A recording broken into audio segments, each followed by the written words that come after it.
one was also very nice one. That's one of it. Just next yes, this last one. So that is going to be our timekeeper. Mine is going to be a very simple one. To usher in the team that is going to be here tonight.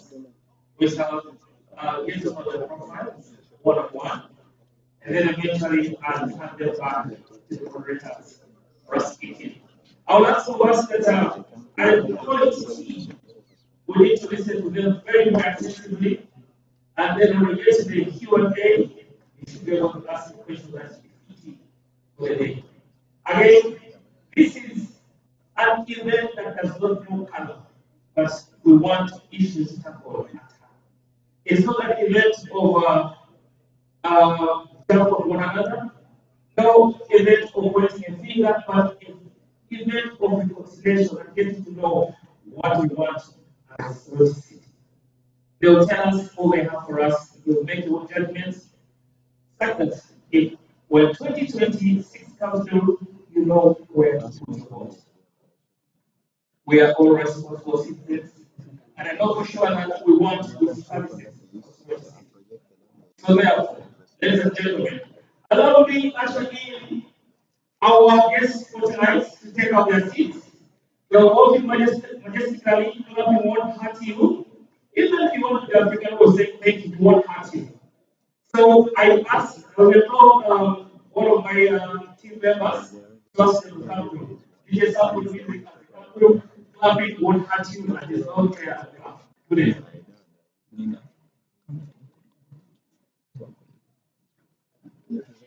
So basically, I'll wait for you to come.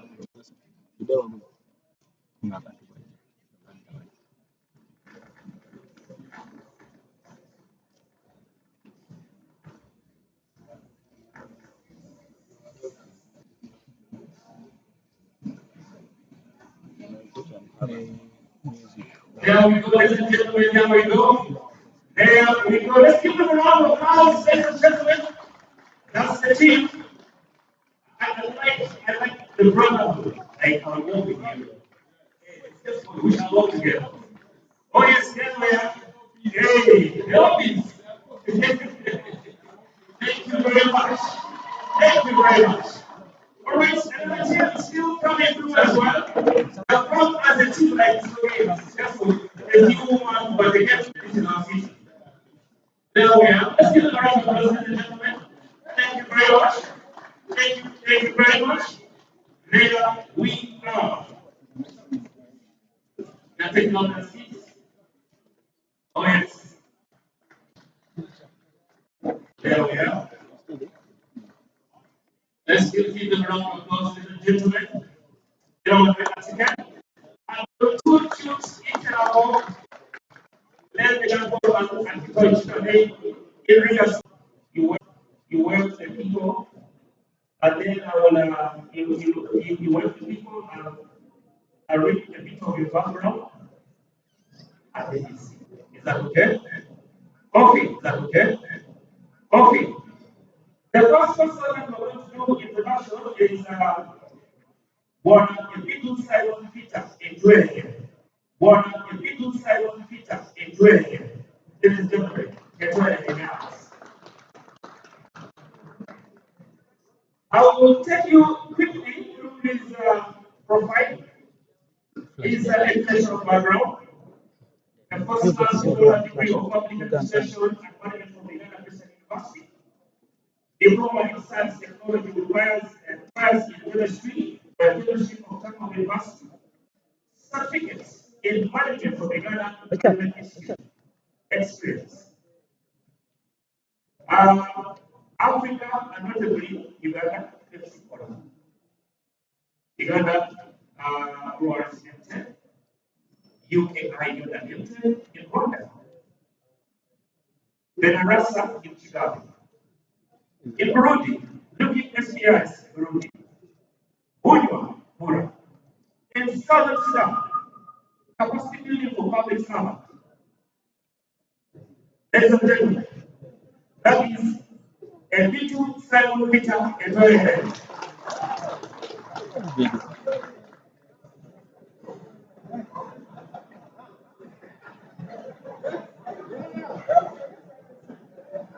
Our second very good guest tonight is Paul Omer.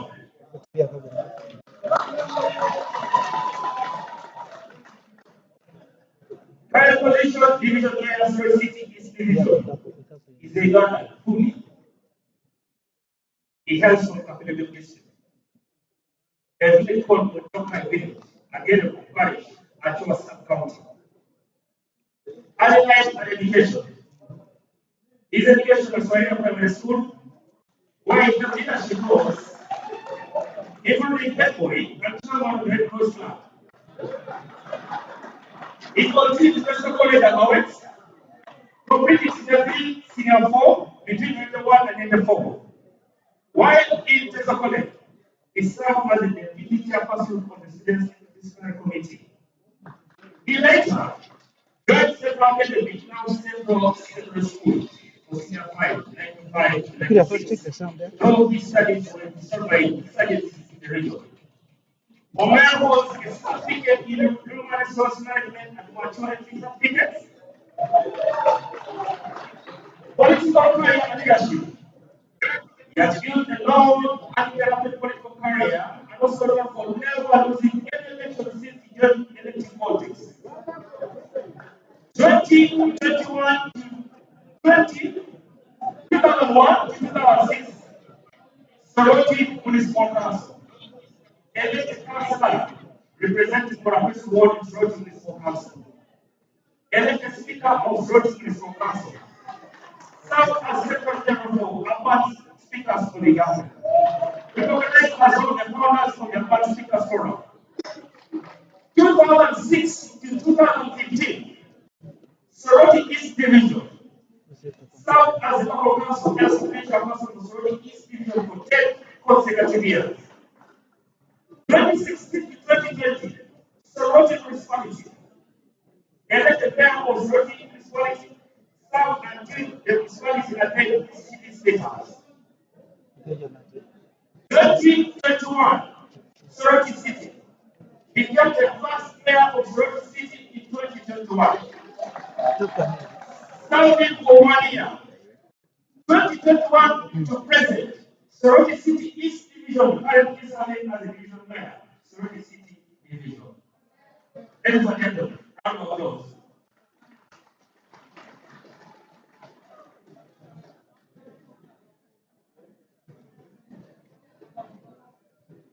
And I told my viewers, we are very much Soroti, just to let you know that our doors are very much open. Don't keep him or her passing the meeting. Obio John Emmanuel. Ladies and gentlemen. Obio John Emmanuel is an province's official, public leader, a public servant with extensive experience in agriculture, cooperatives, and local government. He holds a BS in agriculture, a diploma in crop production and management, and currently pursuing a master's in agribusiness management at Macquarie University. He currently serves as the head of South-East Ward Soroti City and the chairperson of Soroti City citywide grassroots leadership and coordination. Emmanuel has served as the chairman of Board of Governors, Action of Love International. Founder, director of Agro Rogera, Limited. Production and policy manager, Tesla Million, Max Coordinator, Soroti local government. And also work with global NGOs including Africa, Senegal, and World Vision. A respected family member and the West servant leader is committed to transparent leadership, improved service delivery, organized city development, youth empowerment, inclusive growth for all. Of your zone, your voice in the city.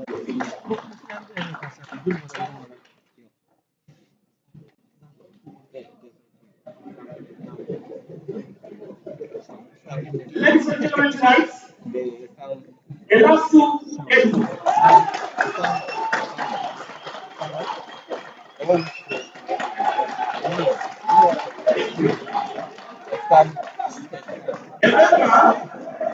okay, thank you very much. A member of the Theater,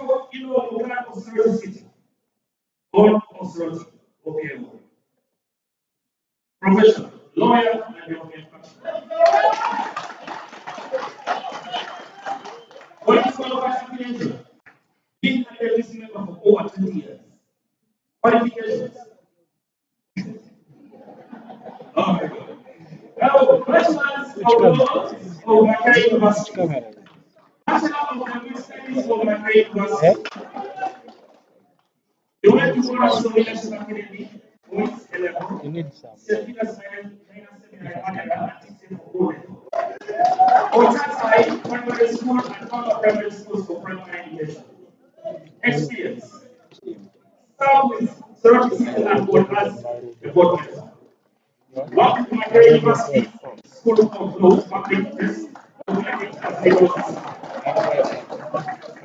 Worked with engineers and program manager and coordination officer for over 15 years. Served as a development program and context consultant with companies and organizations. Served as a human rights, social justice, and community development. Ran for member of the coalition in 2021 as the APC member of the Soroti City West constituency.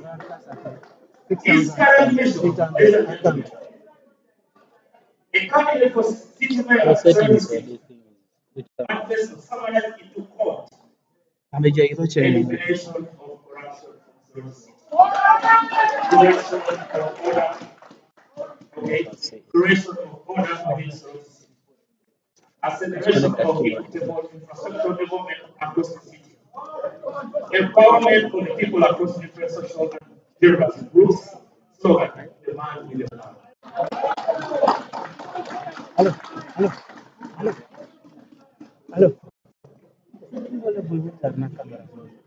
Ladies and gentlemen, finally,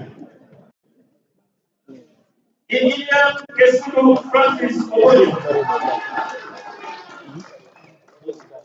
born on the 20th May 1978 in Woodson County, Soroti District, a Ugandan entrepreneur, contractor, community leader with a strong background in engineering and business development. He began his education at Soroti Demonstration Primary School, where he commenced primary living examinations in 1992. He later joined the College of Arts in 1993.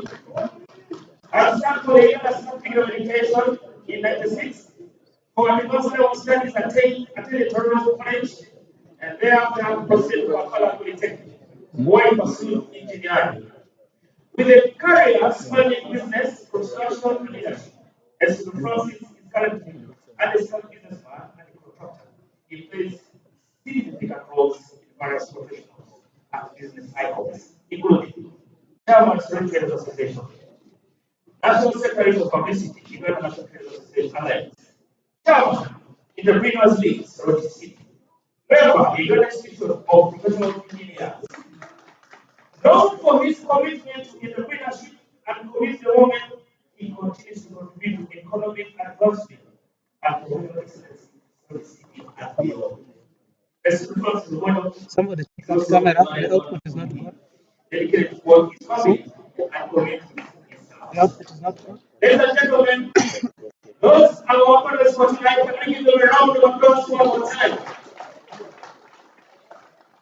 Allow me to say two things before I go to the Americans. One, tonight, we are very much glad to have you on the board. Our responsibility is to tune our ears carefully. There should be no,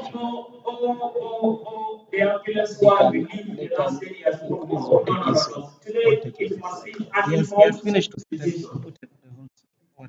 I want therefore to have every person to stand for this much beautiful debate, 2025 at Soroti City right now. I want to hand these microphones to my brothers who are already there, ready to start with the program. You're welcome. Peter Koro is my name. I love you all. This guy, this one, this guy.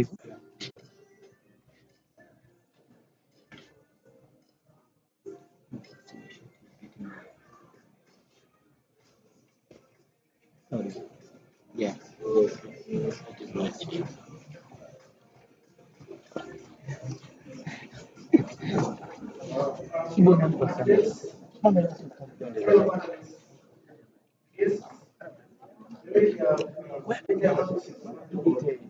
Even when it's a viewers from all around the residents of Soroti,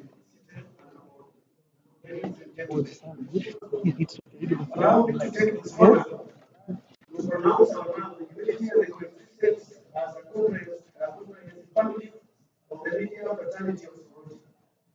I must say welcome to this male debate tonight. My name is Emuria. I am a journalist by profession. I have been handed the mantle to actually be the referee of this debate together with my colleague, Peter Soroti, from the Center of Broadcasting Services and is one of the renowned show hosts. Ladies and gentlemen, allow me to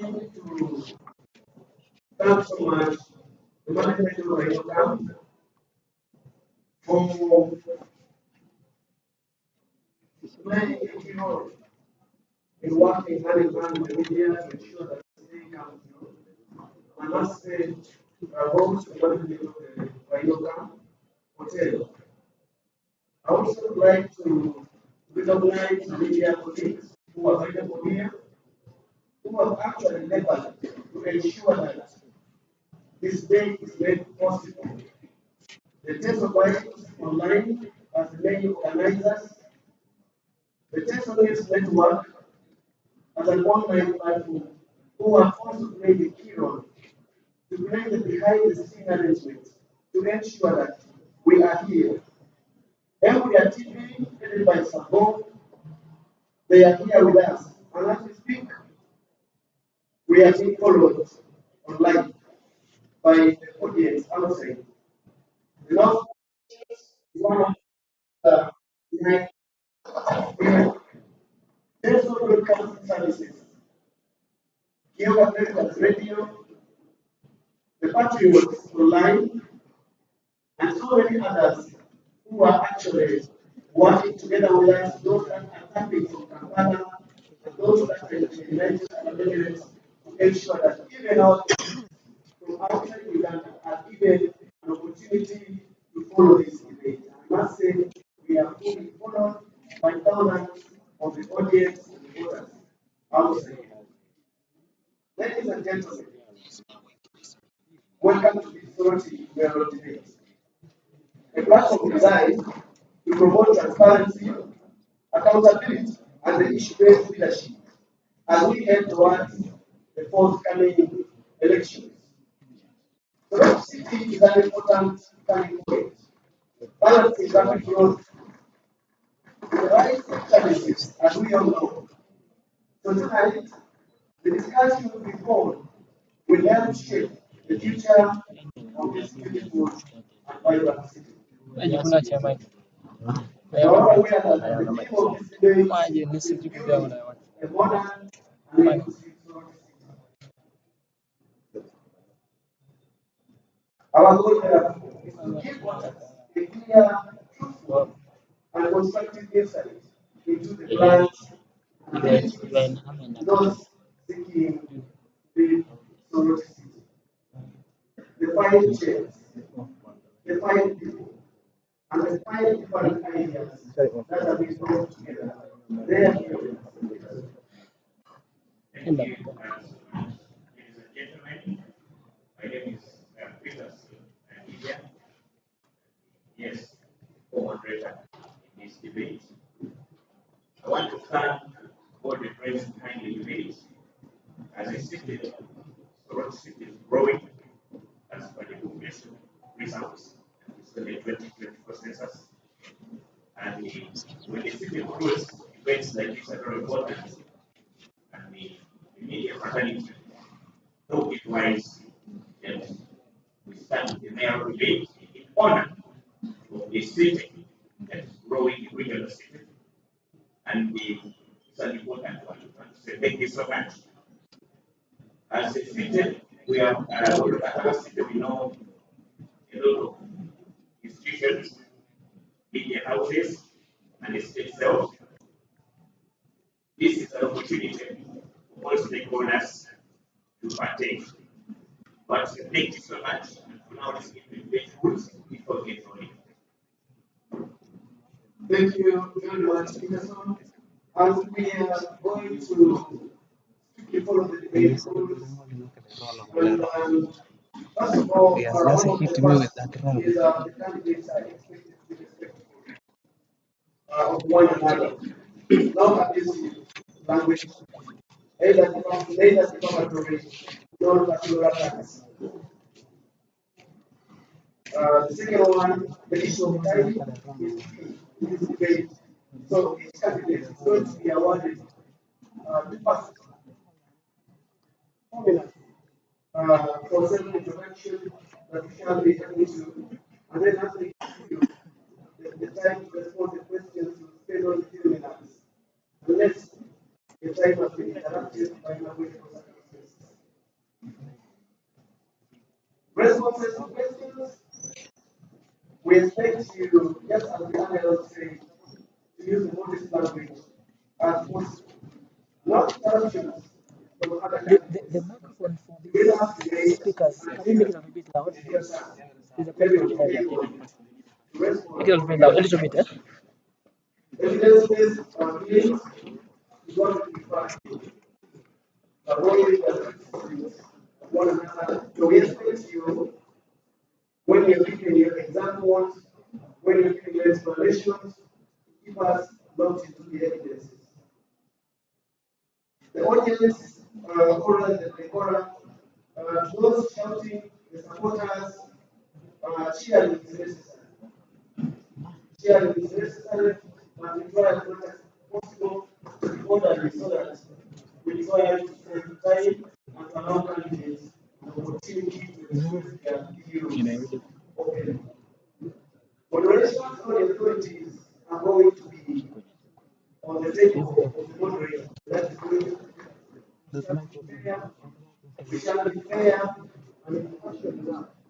The timekeeper will be able to give us what the time is done and at this juncture, I introduce Mr. Atuago Alfred, who is the timekeeper standing next to me. Thank you so much. On the debate structure, we shall have different topics. But after that, we shall have the useful questions. At one time, we shall have the crossfire round, where aspirants respond to each other's ideas. But I also ask you to ask one question to any of the other candidates. So you will not at one time, you will have to ask one question to every of your colleagues. Then later on, you have some questions from the audience. Yeah, present. But we shall raise the questions. That's one thing. We also have questions from the online audience. I also pick one of the questions from there. I wish you all the best. The debate, we are here to bring ideas from all of you, share with the audience. This is not an opportunity to character assassinate each other. This is not an opportunity. We are here to guide the debate because we are looking for other debates. We don't have any intentions of making the debate very scary that the next one will feel come and attend. But thank you so much for first of all accepting to be here. We should clap for him. There is no presidential debate where candidates refuse to stand, but here you are, mayor candidates attending the debates. Where you need to know who is what and moderators. You just found out from here, you didn't know. That's a thank you for having me coming. Let's get started. Thank you very much. I'm sure as providers have already been gone through my MC that we are not going to repeat for the interest of time. And I'm seeing my five aspirants. First of all, thank you for the listening of this play. And I want to begin with the Honorable Paul Wayne. Why do you think you are the best candidate?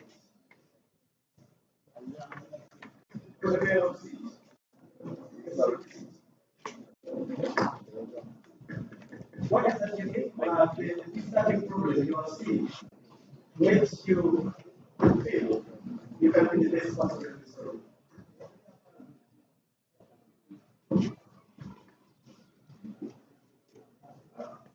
Thank you very much. That's all I want to see was you will remain seated. Thank you very much.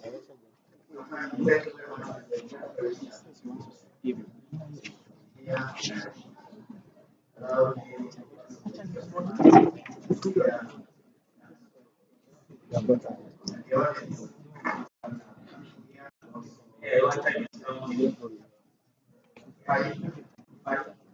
So I think I should go straight away because I was inviting and also Cynthia also online. Why do you think you're the best?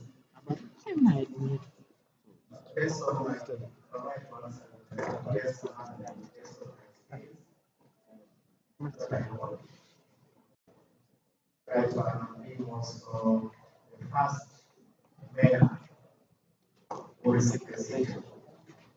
Now, the mayor first where he seated even that I am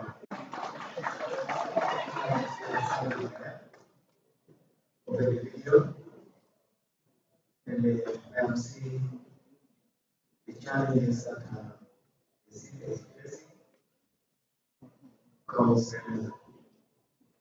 working in that basis. Because the mayor of the city will be the topmost brass in the leadership of the city. Wherever this is a central city professor, is also a central business area, it's very place for us, and so as a city for the northeastern part of the country. And based on that, I am much more experienced, given the opportunity that I've been able to understand. And the project that I've been able to grow and see where this is. Now, the challenge that I see here is that the city requires a person who understands the basics of how to work together with the technical people, also the people. And I want to thank them. The people, first of all, I want to thank the people. Yeah. This camera, let it focus here. This camera here. Major Subu. And later on, yeah. First zoom up a little. Oh, that's the original zoom it yes. First check the light, the whatever balancing the I want to say that Soroti requires a quality person and does not require a person who is learning. Your focus. And I hope those That's now okay, but reduce the light. when I look at my colleagues, Reduce.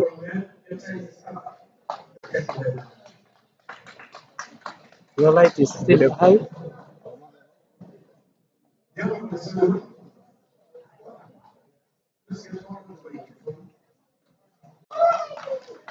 Yeah, but your focus now. That's okay. That's okay.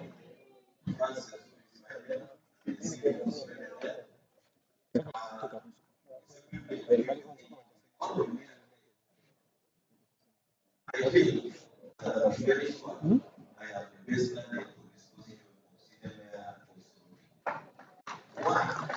You leave this one to talk about issues first.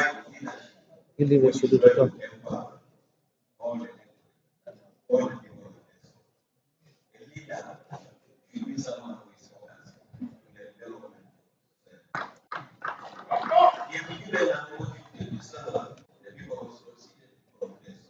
One, I'm going to begin by consulting them, planning together with them.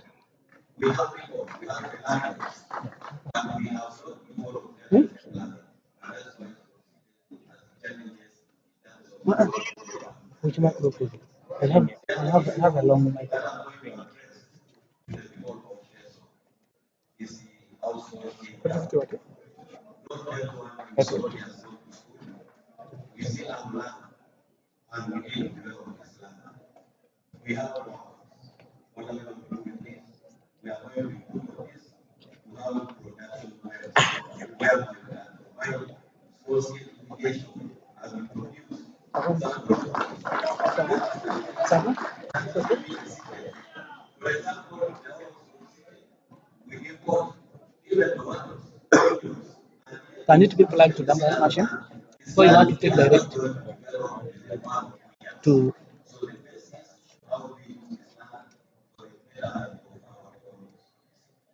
The issue is organization of the city. We have very many heads.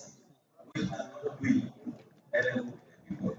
One, China is someone is for example, and if you can put it there, China will use that for fresh foods that come from various parts of the city. Why we have a big problem with agriculture in the big market? yeah, it only could you. And even when you put it down, this microphone is sensitive. It can grab all. Once you have put it down, it's very low.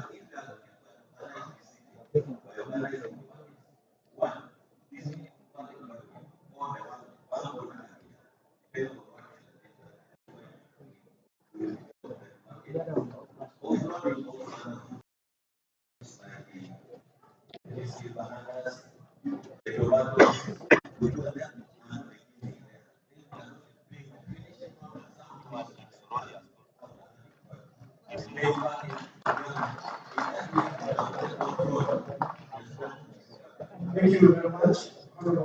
So, I want to request the protocol, waiting for the time given the chair. Thank you. Am I still going? Your time is up. I said it. Your time is up. Can you give the microphone to Honorable Bitu? Honorable Bitu.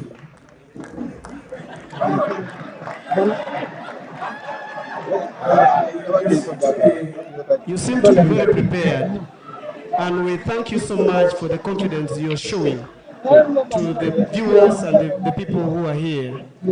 Give us what makes you feel.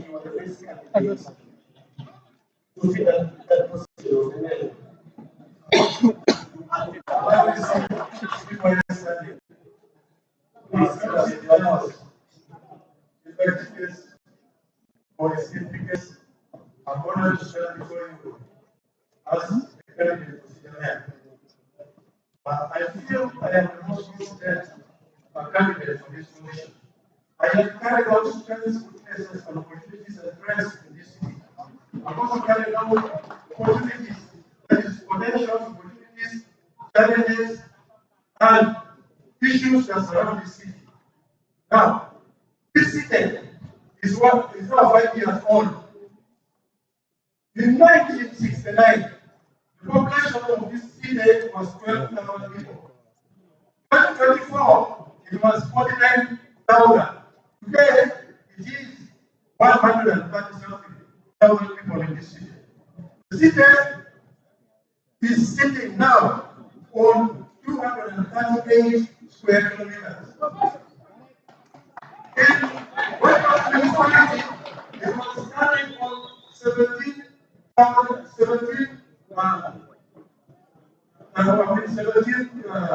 square kilometers. Now, the challenges in this city are broad.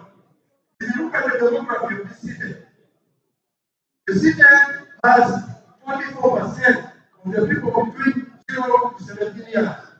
And it has 51% of people from the age of 17 to 60. Now, the challenges in this city has faced is actually related to service delivery. Service delivery is so down. Now, what is the problem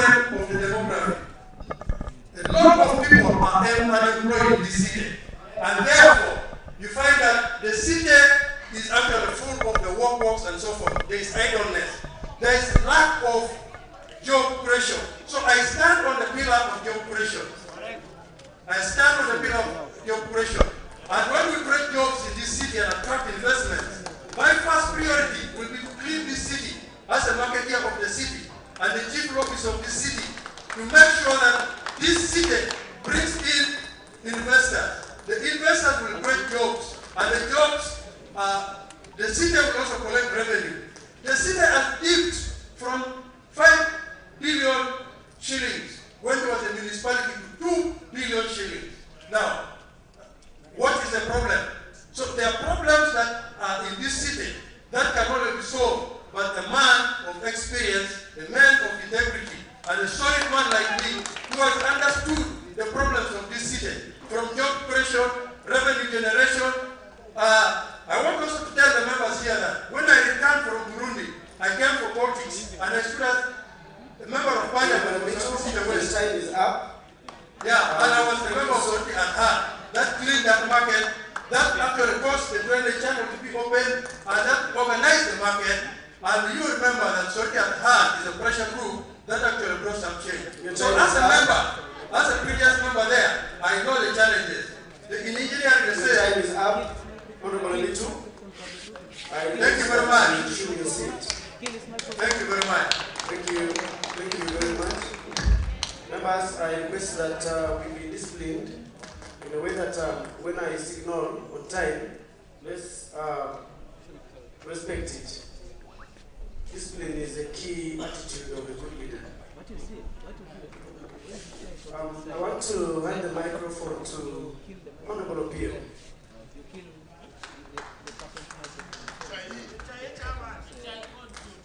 Thank you, Honorable Omer, for handing him the microphone. Honorable Opio, you can either speak while seated, but you also have the liberty to stand. Yes. Why do you think you are that leader who deserves to lead the people of Soroti come 2026? Good evening all. Once again, Emmanuel Opio. I am humbled before you and in this discussion to present my capabilities as your incoming mayor. And one of the crucial reasons I feel I am capable is one, I am a leader myself and a director. A city needs a person who can organize systems in place and direct leadership to attaining the desired goals and aspirations of the city. Two, I am a team leader. I blend well with all departments, all the locals, and in my leadership, it's gonna be a people-centered leadership. And because of that, it will be very easy for me to sail through in implementing the city development plan. Three, I'm a great innovator. In these modern cities, you need really to have advanced technologies and on how you handle garbage collection, general waste management, and then revenue collection. You cannot deal with modern things using remote knowledge or manual. Then you cannot move any further. And then four, I am a great monitor, a great accountant, and a serious auditor. You know the biggest challenge with the developing cities is corruption. With my leadership, I will put in place quarterly audits that will check on the performance of various departments to check on their progress. And in so doing, I will be preventing corruption that will definitely kill the city. And then the other, and the fifth point is, I am a great partner builder. You know, developing cities, you need to be a serious partner builder. You cannot rely on local revenues. There is unemployment. Look at the height in the city, it's not good. The revenue that comes from the city will not be enough to finance their needs that the city requires. And case, I will lobby support from NGOs, support from the ministry, and support from different development partners. And so doing, the city will flourish. And then the other thing, we have to work with the local leadership. If you want to thrive and do best, you have to involve the leadership. Talk about revenue collection. These are the people who know all businesses in place. Let me report that our revenue collection is very poor. Your time is up. Thank you very much for the explanation of the views. Ladies and gentlemen, for those who are following us from our digital platforms, the Teso Vibes, Emuria TV, Teso News Network, Teso TV, Kyoga Veritas, and Teso Broadcasting Services, you can be able to bring in your comment. Keep the comments flowing, because we have that moment where we shall be able to pick a few of your comments, and we shall be able to send them directly, forward them directly to the candidates. I want to hand the microphone to Honorable Elasu.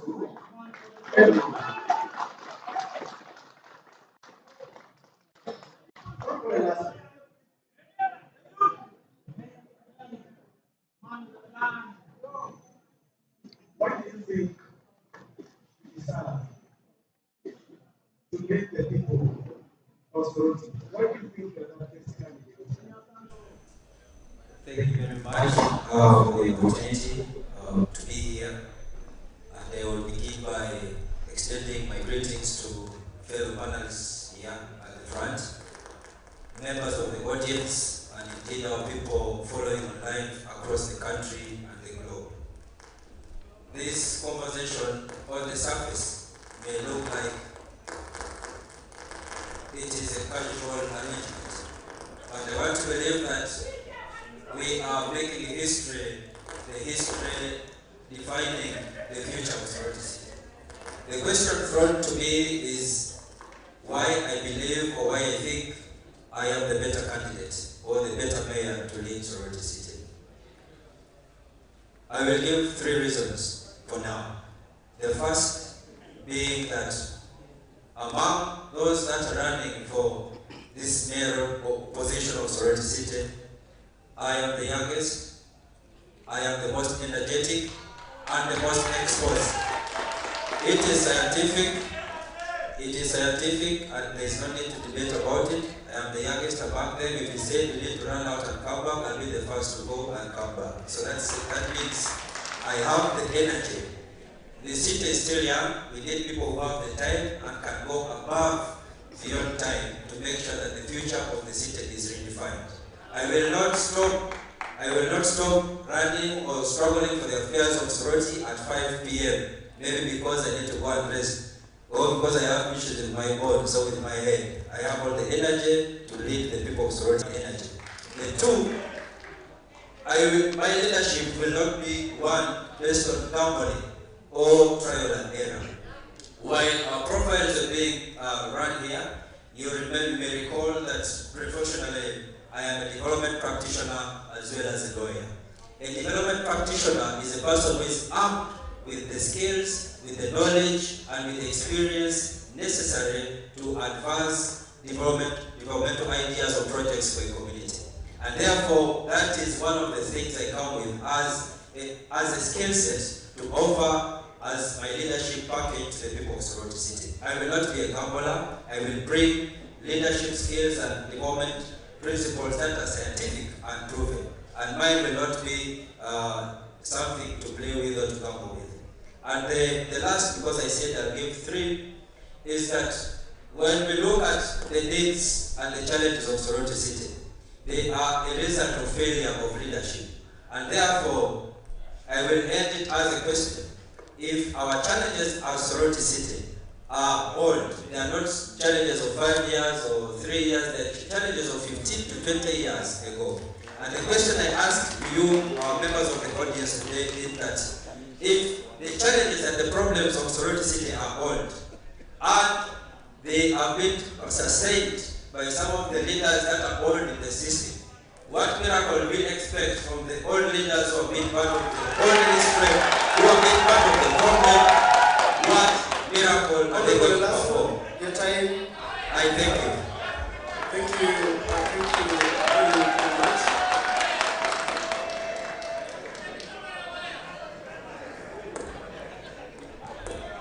Okay.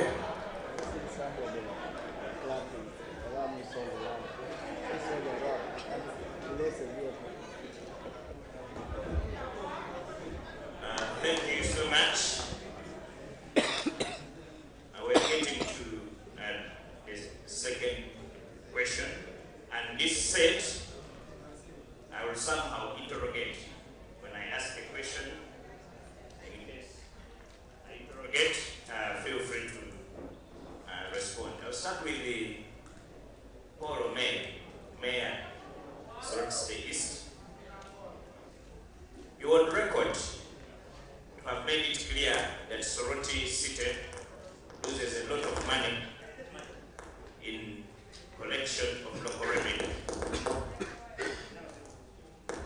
The Auditor General's report is where they point to about 100 million shillings lost in local revenue per month. So, when you become mayor of the city, how do you plan to increase the local revenue collection?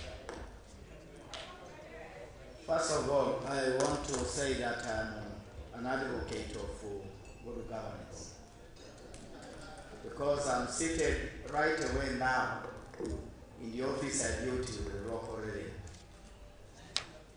where in the Eastern Division I built using local revenue. Now the challenge that we have is that after the creation of cities, there are two key players in this.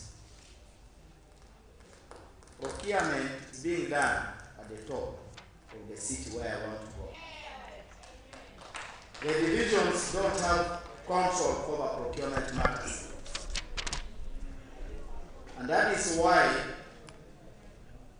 it is on record that I petitioned the NAF for key, including President's office, when I saw that the key actors that are cadres taking over collection of revenue. Cadres.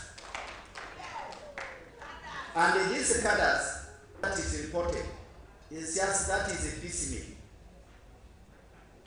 But I will tell you, cadres, I have seen one clapping here who sold a road.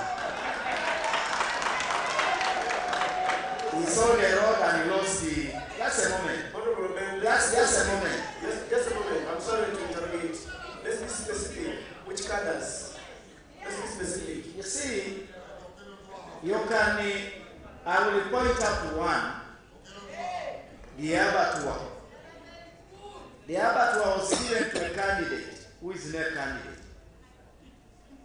And when the procurement took place, he was given to pay on average to pay 10 million shillings per month. And he has not paid 110 million shillings. What is the color? When we petition this matter as a division, it goes to the city. Secondly, the area of loading and offloading, we were collecting money. And Mayor, those are facts which are okay. Those are facts. I'm asking for what strategy up there will you use to boost our revenue collection? Yeah, as a manager of this, if you are the top, number one, if you are to procure, like I've told you, the divisions, the mayoral position there is a key figure for this. And he has a mandate to supervise the overall procurement. Yes, continue. Ignore the audience, Mayor. Continue. Yes, so the mayor at the top of this as a power and authority. And therefore, when he has a power and authority, he can wield power to those who are concerned with the issues of ensuring that those people who are procuring, who are being procured, must be able to follow the procurement process and honor it and pay. And I'm on the record that is a city mayor. Does the city mayor sit the procurement committee? the city mayor is the overall person who supervises all the people employed by government. That is supervision. I asked sit. Yes, he doesn't sit, but he has power. Okay, thank you. He has power over them. Because these are employees of government. So should we, am I right if we hold the current mayor responsible for procurement issues? If he was here, you would ask him.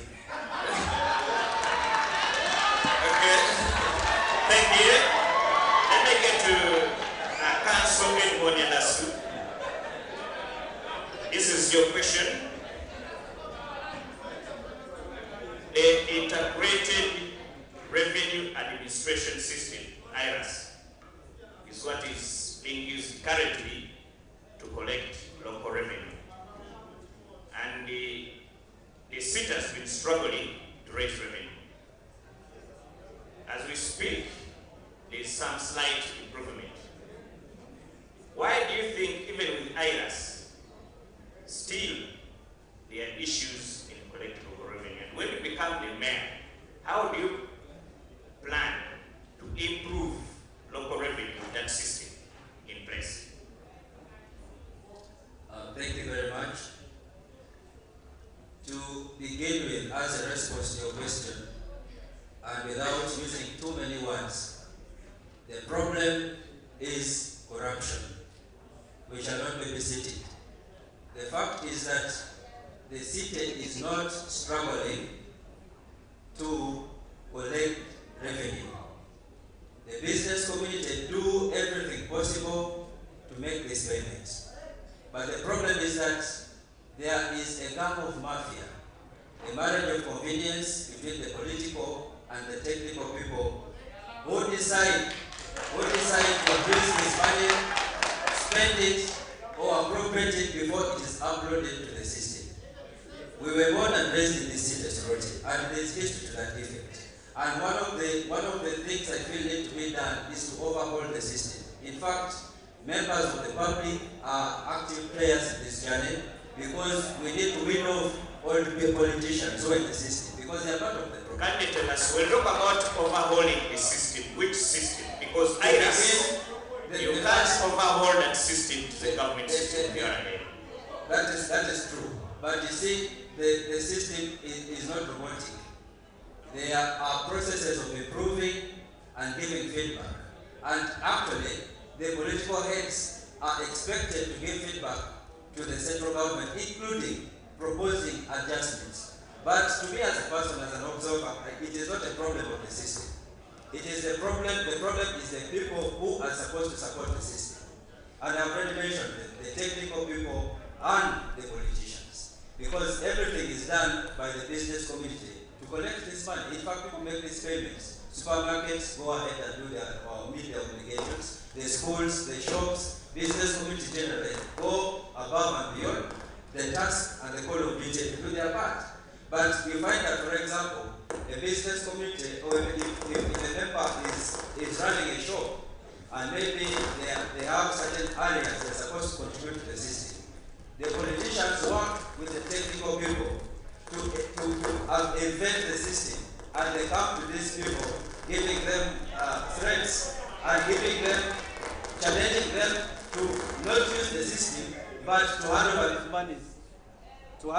monies manually to the people. There are shops, there are supermarkets in this city who are sharing the same documents that the system is based on. For example, if it is a license, you know that you pay this money is based on the documents that you have. You can find that there's 3 shops can be having the same document. They just have different names, but when you scan it or consult the system, it is the same PRN that has been used by over 5 people to make the payments. And what happens is that one person pays and 3 others. Thank you. so much. But just before you go, so what then do you plan to do with the people that you are talking about?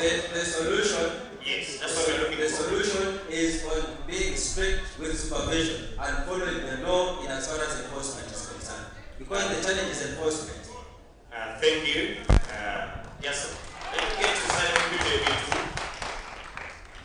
Same on the IAS system. That is the key to mobilizing local revenue for the city council. How do you plan to ensure that you have meaningful figures in the revenue? The root cause. Now, this revenue collection, the system is being operated by human beings. The best thing is to do is transparency. Transparency across the system. In God we trust, everybody must use data. We must have a clear database of all the taxpayers displayed on the notice board so that people begin to understand who are the taxpayers. As far as I understand, there are about 814 business owners in this city. But how much money are they collecting? What is the structure of the revenue? So that we understand, the public understands where the money is going. We cannot say corruption before we look at non-compliance. And non-compliance is driven by the fact that if people do not see the value of the money they are paying, they will not pay tax. That's one thing. Now, secondly, the revenue collectors must have data, and they must be efficient and they must be knowledgeable. Inefficiency in data collection sometimes does not give us the actual figures. Now, I was talking about some figures here. Before, it was collecting 5 billion shillings. It is collecting 2. Why?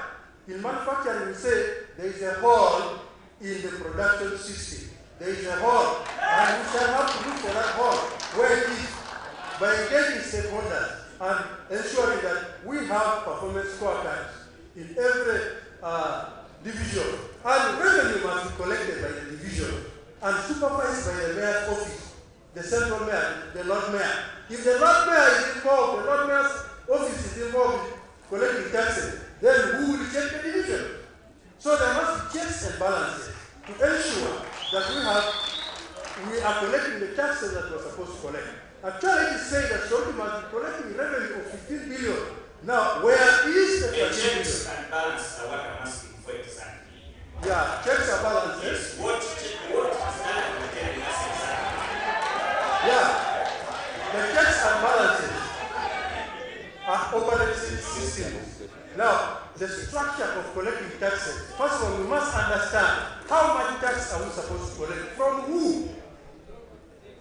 Tax, we have different levels of taxpayers. There are restaurants, there are supermarkets, we must know how many there are. Now, what happens here is, we should understand what we are collecting first. Now the checks and balances should be on key performance indicators. Key performance indicators. And we should have routine analysis. Yes. Please, technical team, work on check the microphones. Technical team. Technical team, check on the microphones.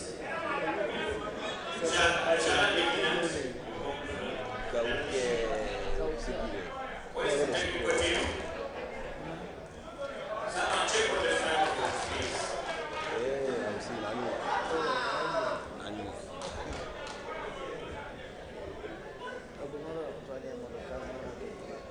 Check on the microphones. Someone check on them.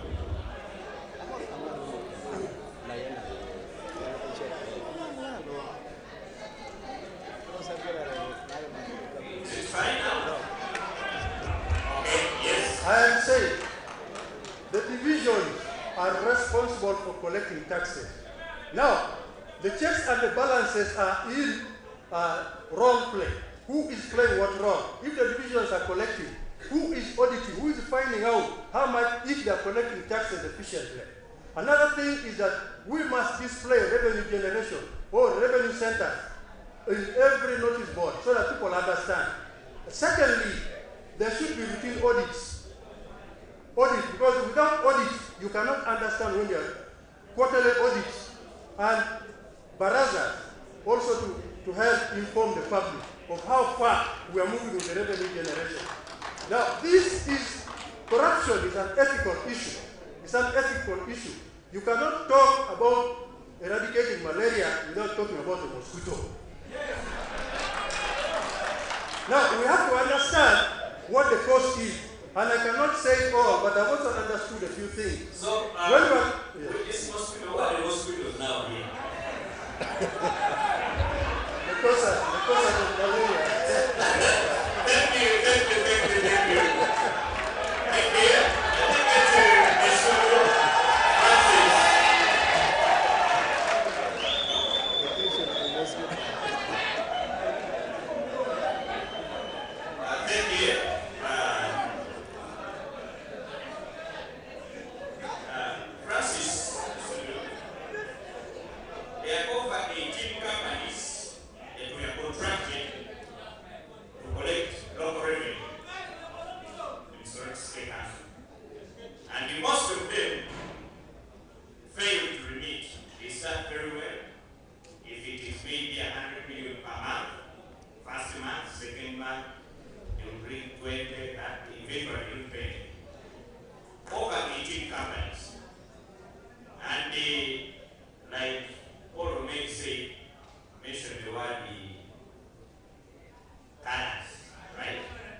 Thank you so much, moderator.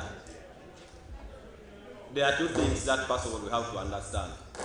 One, who is collecting this revenue? Those are the 18 companies we have talked about. Who owns the companies? Do they belong to our people here? Are these foreign-owned companies? Do they have interest in TESO? So we have first of all to understand who owns the companies. Then two, about you talking of cadres, the untouchables owning the companies, I don't have any information on that. Maybe the current mayor will give. So I'm not going to accuse any cadre that is owning a company and not remedy. Two, the issue is, you want to say you are not aware of any company that collects revenue owned by a big we.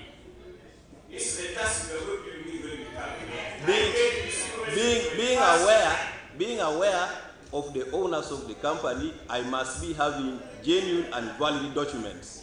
If it's Omer and Sons, I should have proof. So I'm not going to say that I know them because I don't have any valid proof. I have no access to the documents. Then two, who is this person who is paying this tax? Can we go back and sensitize these people? Can we involve these people in our planning? For example, if Rhino Camp has been assessed to pay 500,000 as trading license, how is Rhino Camp benefiting from the money that is paying? It now comes back to planning. We have to be accountable to the taxpayers. After we have collected the revenue, they are talking of 5 billion, 2 billion. After we have collected that money, do we come back to the people and tell them how we use the money? So what's also important is the accountability. These companies could be failing to collect the money because the people have failed to cooperate to pay. If people don't pay, then automatically the companies will fail to collect the money. So we have to educate our business people. We have to educate our property owners that this money, if it's collected, like when I become the mayor, I'm going to be accountable to them. I have to go to them, telling them this financial year we have collected 5 billion in local revenue. This is how we intend to use it. In the next financial... Let me take the question this way. What action will you take when you get to office and you find the same companies you have complained about for the last 10 years still having those tenders? When I'm in the office, I am the mayor. I have the authority. This issue of saying that the cadres will not be there. I am not from a foreign party. If NRM goes through as the ruling party in 2026 and I am the mayor, I'm part of the cadres. So there is nothing like saying that if we are cadres, we are going to suffocate the government programs or our local revenue. It will not be there. That's what I'm going to do, and I'm assuring you it will not be there. This issue of using cadres, power from the above, I am part of them. So I will fight that corruption. Thank you.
Mention all of them so that I have a know of who is paying what, the tax, okay?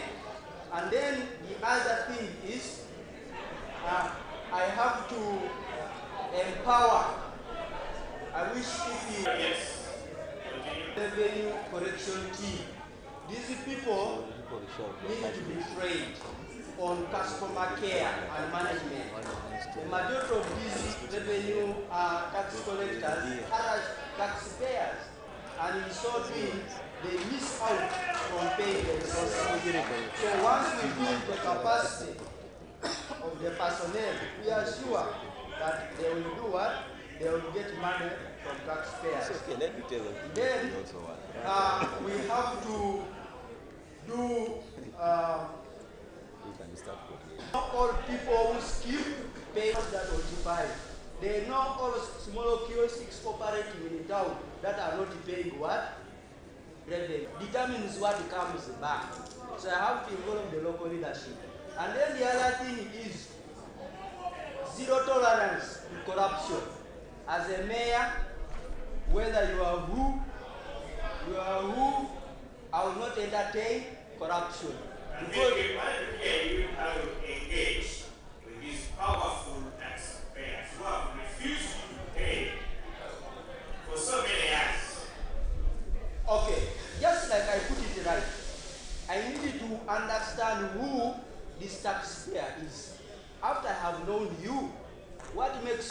pay. I will send my staff that I supervise to go and do what? And demand payment. Okay?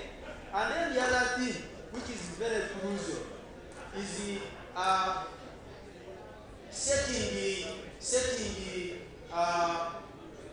privileges or awards. Awards. Yeah. All right. Thank you so much. Thank you so much for responding to the questions.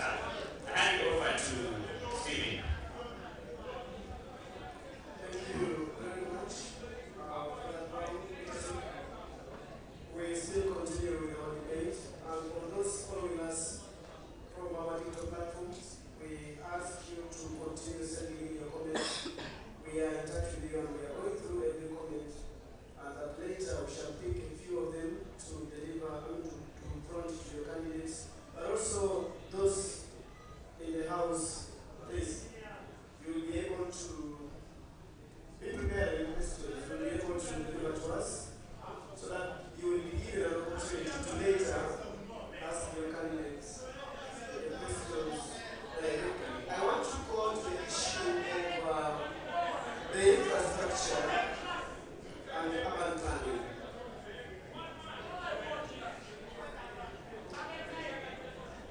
The Honorable Borome,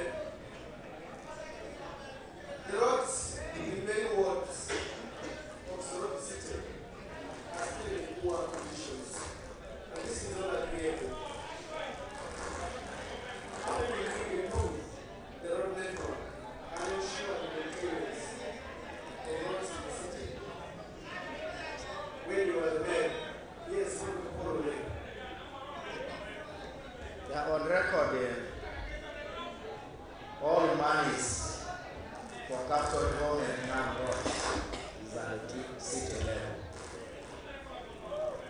When Soroti was a municipality, I initiated the tarmac of roads under local city. And when you go to, at that time, we were receiving 700 to 800 million shillings. And we were designating 400 million shillings for the first phase of tarmac of roads.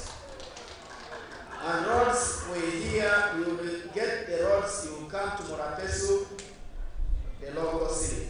Go to Pamba, local city. Go to Kengere, local city. Now, I call for discipline. I call for discipline, please. Yes, Honorable. Now I'll be very happy. From the time when I left and I came back to the city division, no more roads apart from Yusui that I inherited when I became a mayor in 2016. And many roads are being built here. And I think currently I am on record that when I was controlling the municipality at that time, and the first mayor of the city, I opened many roads, even if they are not accessible now. I did so, and everybody in all the roads that were there in the city at that time were telling roads with their meetings. Honorable Mayor, yes? You open the roads. Yes. We are asking, what will be your plans? What are your plans when it comes to the road maintenance? And Yeah, first of all, the value for money. I can give you an example, Honorable Mayor. Aliamu Road is one of the roads that people in Soroti City are crying for road. That's located at the store still. What is your plan to make sure that there is Aliabu Road is one of the roads that we planned for. You have seen the roadworks that are going on now, on the other side, preparing the drainage channel in order to receive the construction of the road. This road, Omaria Road, Olabo Road in Kichinjaji, and the rest were the roads that I planned at that time when I left. And like I told you, that when I left and come back here to the city, and now when I go back as a manager of the city, these roads are going to be constructed. There are three components where we are getting money. We are getting money under what they call a transition grant. And we are getting money under the road fund. And we're also getting money under USMID programs. There are roads that have been constructed, including senior quarters. And when you come to the road fund, you are free to choose. Like my position is this one. Tarmacking of these roads under local ceiling will continue. As the other bigger monies will be going to tarmac major roads in the city here, plus all the infrastructure. So that is what will be there. As road fund will be continuing. On the plans that had started a long time ago, that roads must be uplifted in order to ensure that people move safely and they must be able to have better life. Thank you, Honorable. Thank you very much.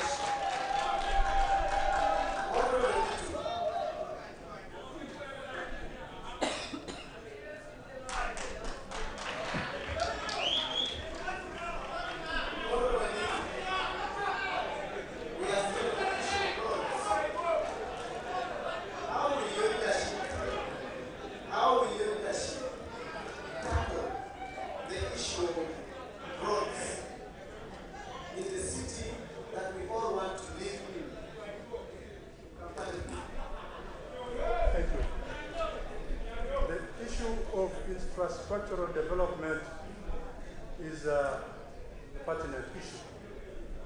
There are grants that are given to the cities, yes, for road construction. But we will have to discuss with the central government, now that we are a city, how many kilometers of roads is a city entitled to? And that's because we have to get the revenue from the central government. So we have to understand the road network and also work together with the central government to give us funds. For example, I have heard that Soroti city will be receiving about 19 kilometers of tarmac every year. Now, we should prioritize which are those roads that we are going to work on and where are we getting the funds from. Now, we are not only talking about the central business area. We are talking about the village part of it, that is the peri-urban and the rural part of the city. Now, the issue of roads is very complex. Now, the city here does not have even road equipment. We must acquire our own roads equipment to be able to work on our roads as well, so that we can make connecting roads. Now that the city has come to us, we have Aloe, and very soon we are going to have the train passing by. And Aloe ward is going to be one of the key settlement areas. What plans do I have? Yes, we have to lobby these things from the central government because the money that has is less. So we have to lobby. And the issue of roads is on two things. What are we getting from the grant? How much are we generating? And what can we do? So it's a very complex issue of roads particularly. But I also want to talk about one thing about roads. When you look at this road, yes, when you look at this little road, it is a hazard. It is a hazard, safety hazard to the people traveling along the road. There are no walkway, there is no walkway, there is no rider's lane and so forth. We have to do a lot of engagement with the central government on tarmacking of the city roads. Thank you very much. Thank you very much. Honorable Nitu. Honorable Lasso. Thank you very much. We are still on the infrastructure and urban planning. And I would like to ask you about the roads again. Let's talk about the issue of unplanned settlement. The issue of unplanned settlement and poor drainage is one of the issues around Soroti, especially during the rainy season. Flooding has become a major issue at the central ward and some other suburbs of the city, like Morapesu, Pamba, and Tigai. What is your plan for orderly urban development? If you sit in that office for 5 years. Thank you very much. And part of the answer is in the statement you made. which is planning. The truth is that the current city that we are in is still operating with the colonial plan, the plan which was drawn by the colonialists before even the municipality came in. So what it means is that the leadership of the city have to undertake primary task of planning the city. After planning the city, an analysis or a study has to be done which areas are at high risk, which areas are more vulnerable with the worst, possibly the worst terrain, the highest risk of damage during the rainy season and the like, so that the infrastructure development is orderly. What would need to happen is that roads are established after studying and understanding which wards are urgently in need than the others. For example, if you have understood that the peri-urban areas that are still bushy need to be opened up, it will therefore mean that monies would be prioritized to open these places. Then secondly, the biggest task lies on the city leadership, besides planning, to negotiate for funds. These monies do not come as on the basis of entitlement. There has to be a careful process of negotiating with the powers that be for resources so that this infrastructure can be developed. But also lastly, it should be noted, the city mayor is 5 chairperson. They have an opportunity to mobilize resources outside the government. So we need to explore which development partners we could possibly work with to make sure that additional resources are secured to open up these roads and maintain them. And lastly, the people need to own these roads. The roads should be built with the participation of the people so that the maintenance and the usage is equally shared by the maintain its standards. So as I close, the point is that there should be a proper plan and there should be a process of making sure that these resources are negotiated and adequately used, not abused. Because there's one thing of securing the money, and when it comes, the port belly walk, abuse this money and use it otherwise and cheat the people.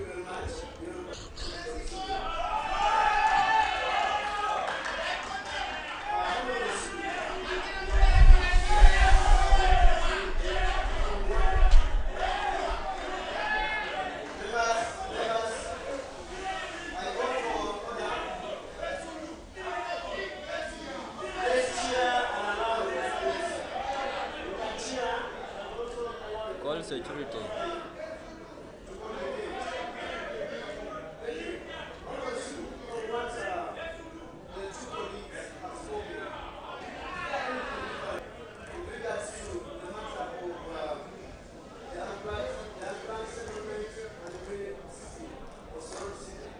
Thank you so much. Differently, when I'm there, one thing is understanding what they are doing on the roads. There is one thing is lobbying for funds. After you have lobbied for funds, how are they using those funds? So what's important is how are they going to use the funds? As a technical person in engineering, I am going to closely supervise the road works, the drainage works, and the planning of the city. For example, Lira Road. Lira Road, the way it has been constructed, we, the beneficiaries, we, the citizens of Uganda, we don't understand whether they are doing the right thing. Because one time I went even to the office of the city mayor. I asked that as a city, this is our property. Do you have the drawings? Do you have the plans? Are they doing the right thing?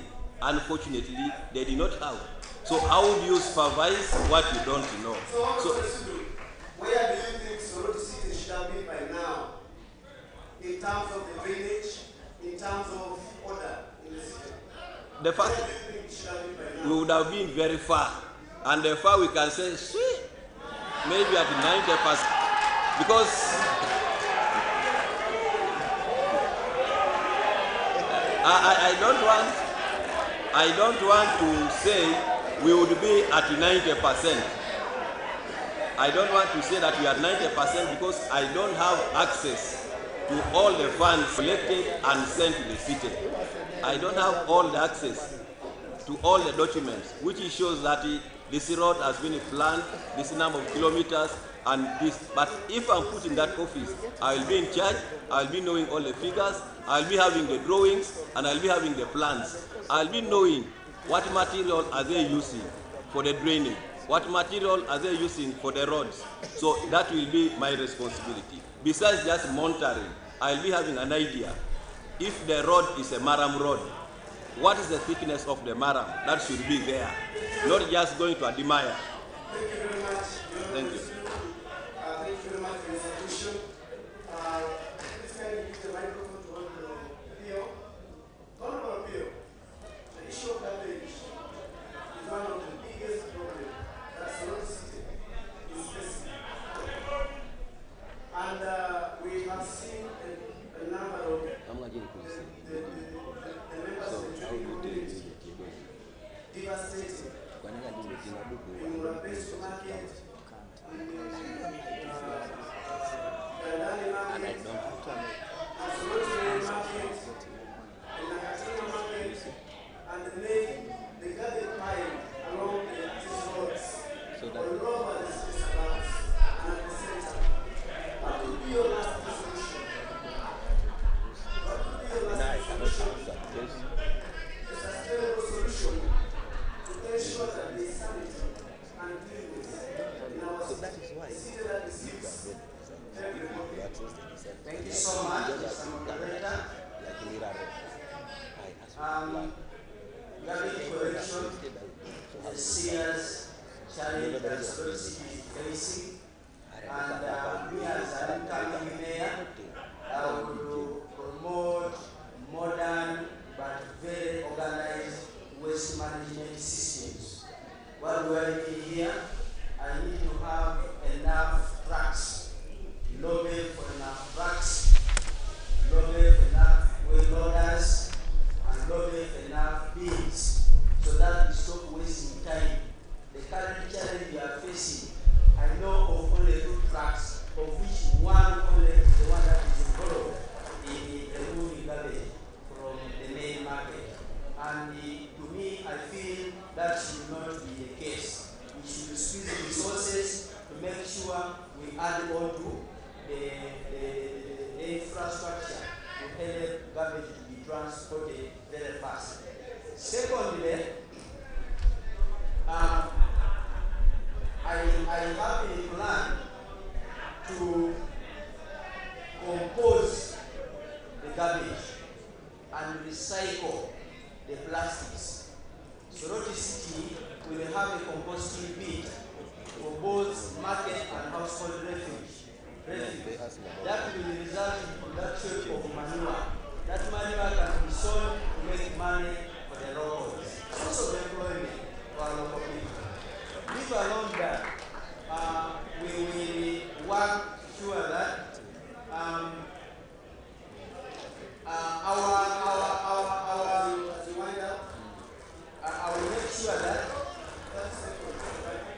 will make sure that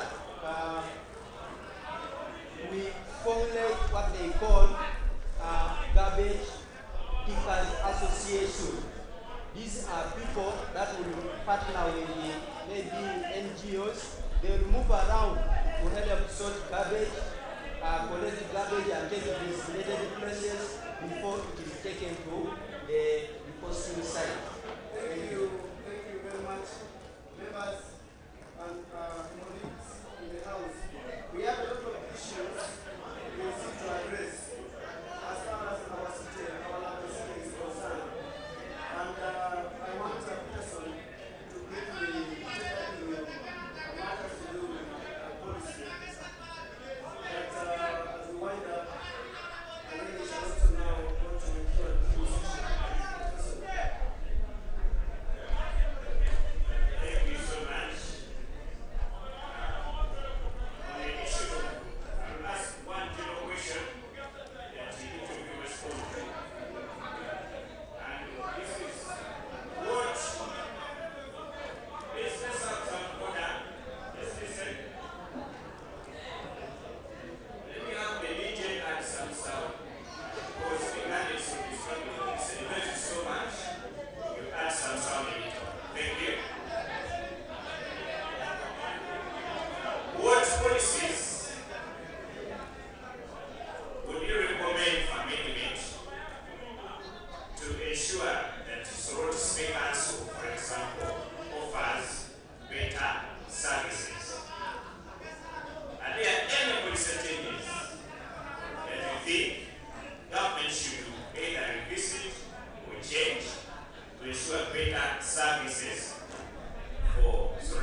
policy, but it's on low effect. And currently, all urban cities are struggling with it. And what we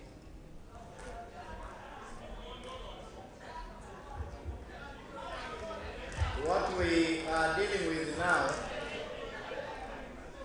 the polluter pay policy, number one, my leadership as a mayor of Soroti City, we are going to remove all aspects of collecting money by the urban authorities because there's a law.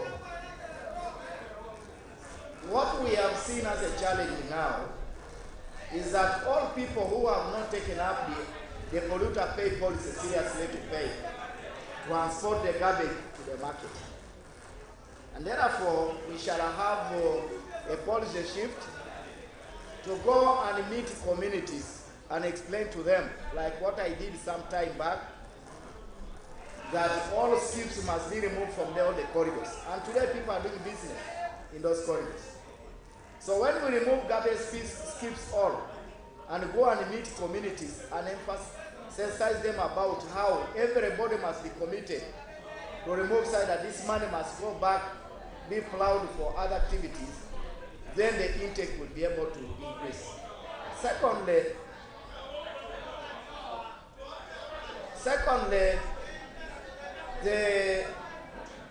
what I would recommend to government in terms of revenue collection is government must be able to get a recommendation from the urban authorities and also look at the people who are opening and changing companies.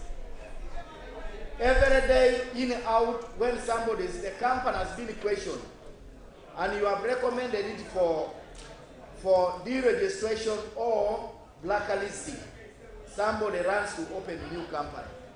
So I would imagine that the new policy should be that government must exhaust all avenues before a company is registered. And that will make it difficult for people to invade the tax collections and payments. That's what I would recommend to government. Thirdly, what government must be able to do as we must be able, as a mayor of a city, we must be able to follow up these companies and reach and negotiate with them. Like I will tell you here, there is a cadre whom we lured to pay, and he sold his vehicle. When he refused to pay money, over 115 million, we told him to. The shift must be that we must be able to do that side that there is checks and balances. You must be recommended. Both politicians must be able to recommend that this company actually must be recommended. All these photographs.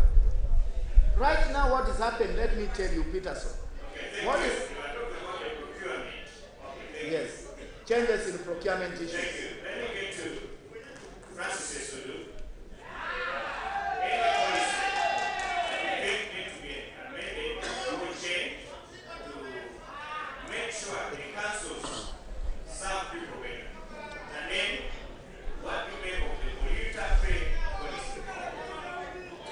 Thank you so much. About the policy, you know, these cities have developed in a different way, in a varying way.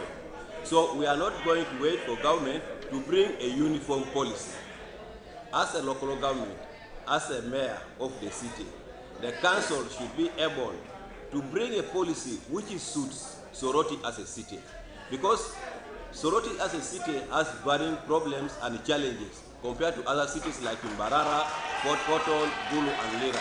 So government also should allow us to have our policy that can make us manage our cities. About the garbage, one, before we can even go to policies, one, who brings this garbage? Can we make the people understand that we are the ones generating the garbage? Yeah, the polluter pay, yes. Yes, that is why I'm saying the policy can be understood better if we sensitize these people. First of all, the garbage collection in the city should not just be left only to the city council to manage it. Can we have the private companies collect this garbage from the households. If we had that, then this policy would easily be managed by the city. Because now, if you are generating garbage at your home, it should be your responsibility to make sure. We have 2 companies doing that, but it has not been taken as something serious. They are just doing the work to the people who have accepted, who have understood the policy of government.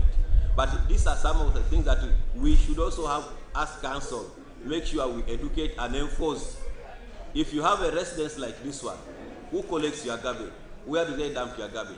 But if we don't know the company collecting this garbage, we don't know where they're dumping the garbage. So this is the garbage which ends up filling all the streets. Because you now collect your garbage at your home and go and just dump the streets. But if we had a company, a policy.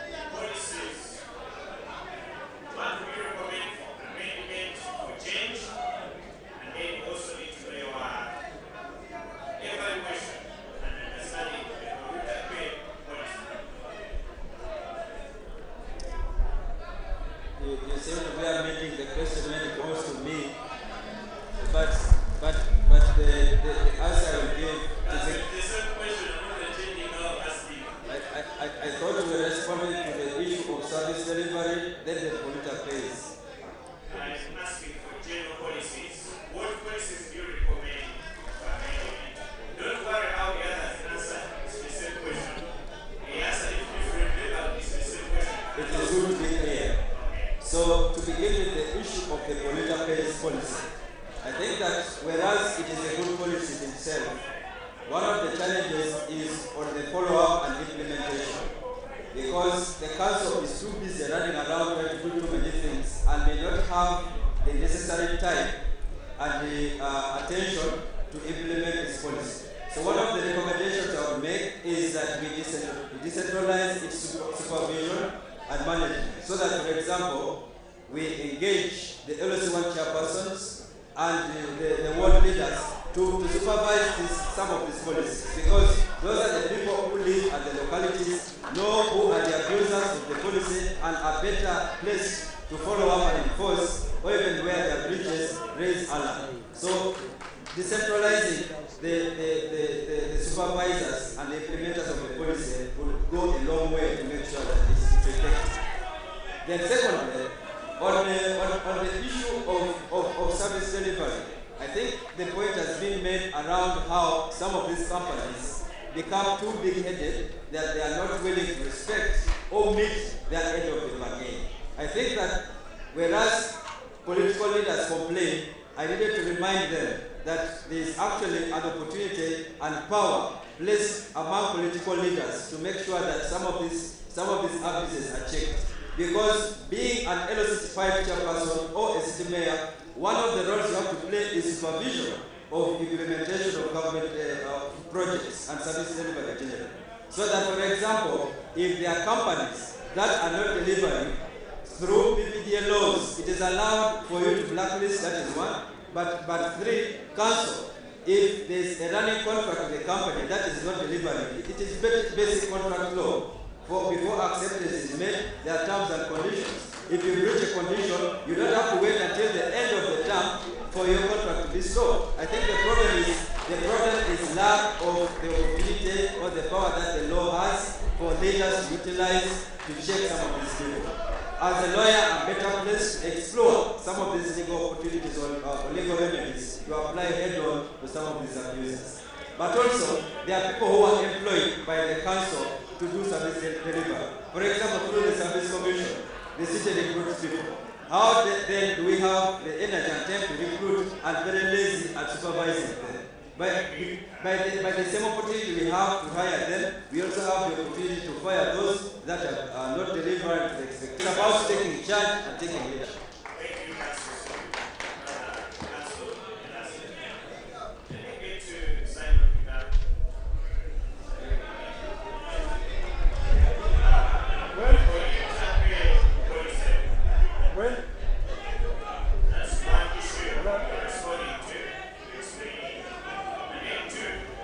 What can those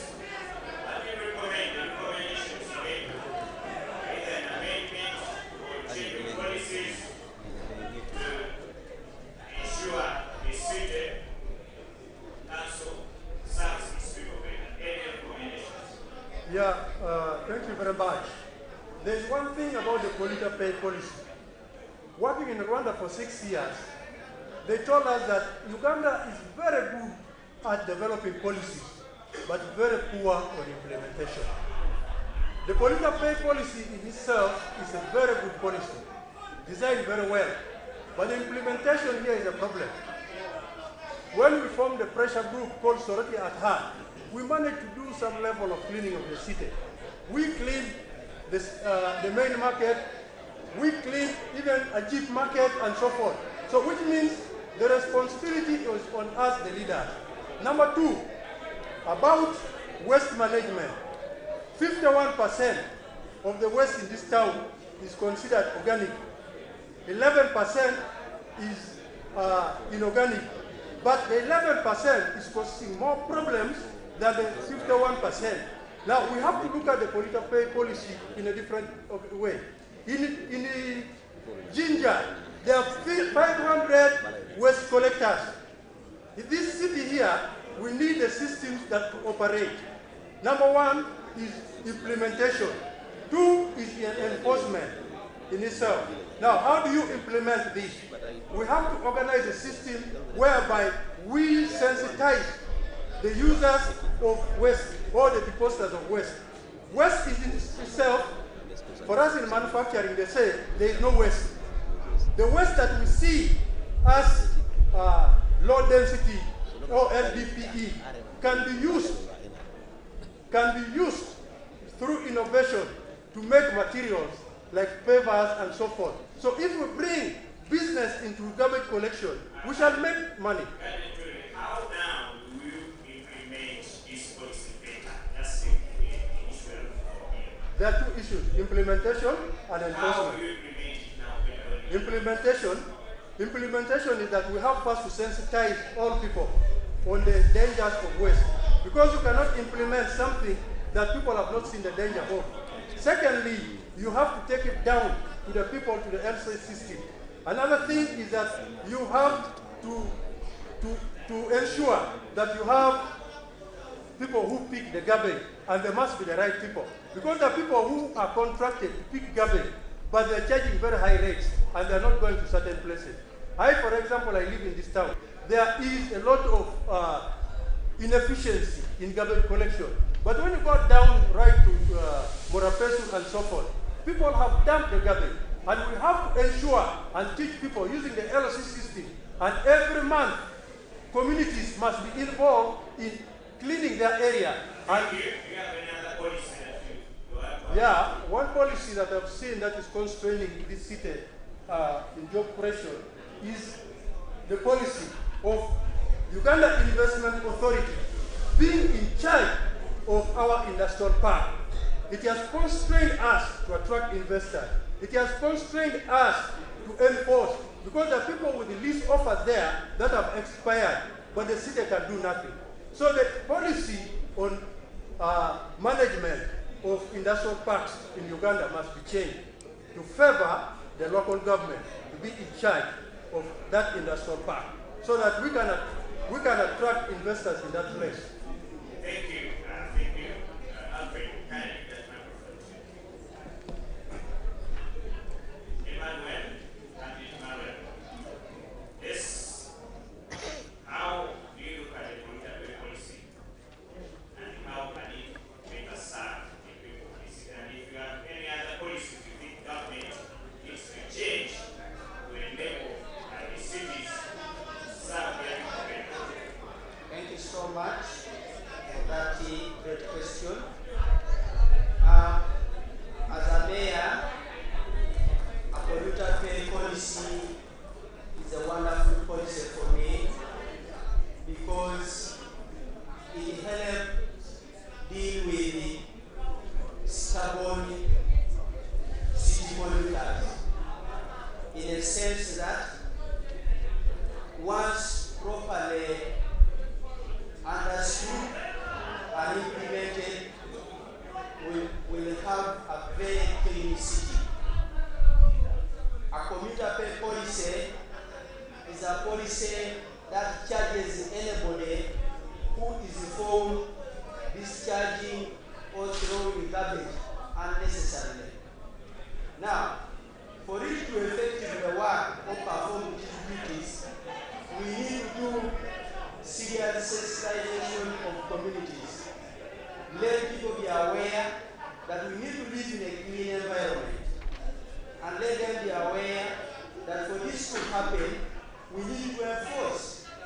And once it's enforced, let people be arrested, let people be charged, because we need a clean city.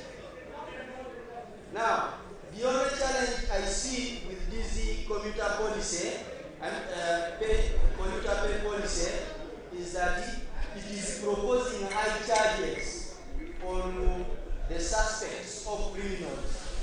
Got an example, if you are found dumping unnecessarily, they charge you 2 million shillings. Is that really realistic? And exactly the political policy for that is for Soroti City Council. I understand that is what a political policy entails. So I would propose that these kind of charges are high and it is detrimental to the local communities and that it may not achieve. It's a national policy. It's a national policy. I recommend. And 2 million is really the policy. It's a proposal. And maybe that is the reason why the thing is not taking off. That's why we are saying, can there be adjustments on some of these stringent measures so that the policy can be wholesome, welcome. Thank you so much. I am. Give the microphone to candidate. You have not allowed me to talk about the policies. Okay. The biggest thing that we need in the city is the financial policy. This business of collecting money and it goes to Kampala, central treasury, is really affecting service delivery. How I wish there are now collection to be done locally, strengthen systems on the ground, so that money can easily be accessed for people to use to meet the sort of the problems that affect the city. And then two, another policy that I look at the. My question is to Engineer Sudu Francis. You are one of the contractors in the city and the district. How are you going to ensure that you don't involve conflict of interest in contract management?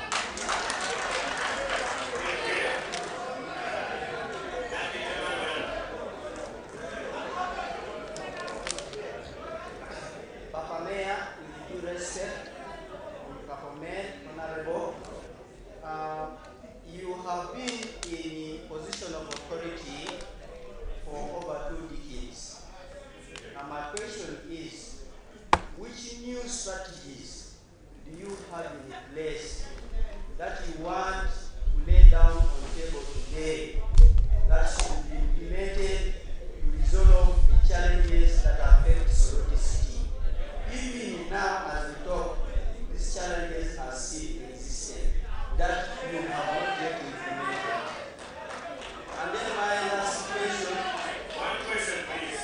There's only one. One question. Thank you. I wanted to ask another question. So I can answer? Yeah. Answer.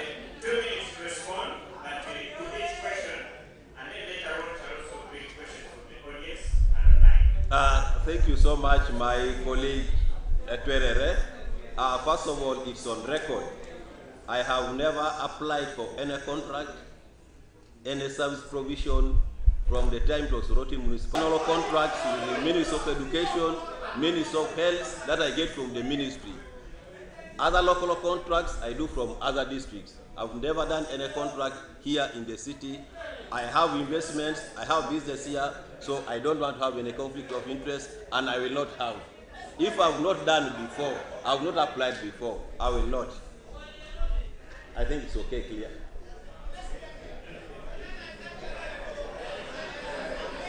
Yeah, I want number one to say the candidate up here was asking me, my colleague, he was asking, what new things you are and you have overstayed. I started as a counselor, and I started as a counselor, and the people who are resident within here where we are can testify that this is not a state where Murapeso was like that. I'm the only person who stood with the other 8 candidates, and I had a manifesto to have Murapeso accessible the way it is now. Now, number 2, Elas was asking me, when will I repent? I don't know whether that is what. I don't know the question well. If you can allow me, is that the question? I want you to. Well. Even the microphone, clarify, we can understand.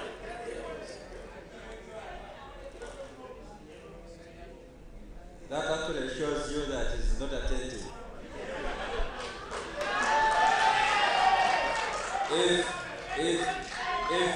If a mayor of Soroti City has been invited to a conference and given a chance to ask a question once, and he misses an opportunity to understand, I think it is not my problem. Is it?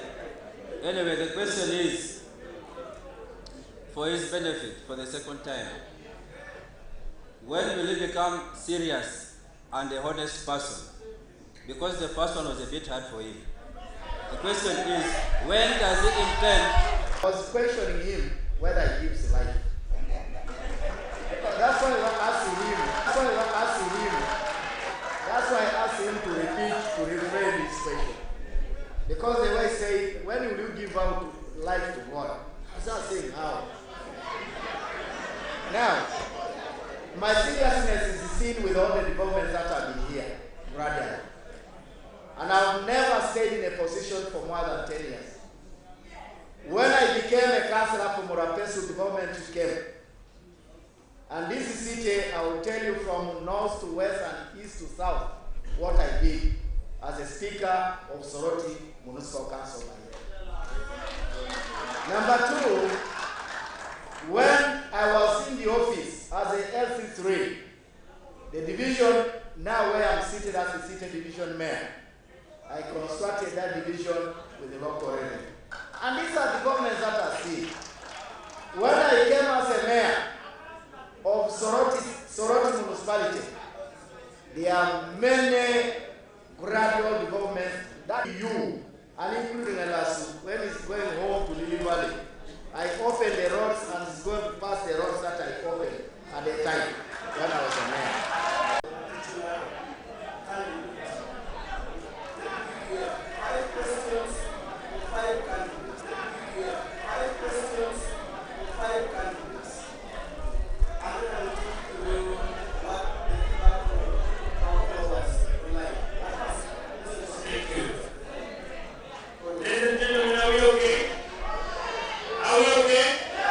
Let's come for the senior, let's come for the rest of the thank you very much.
speaking about the government of Soroti City.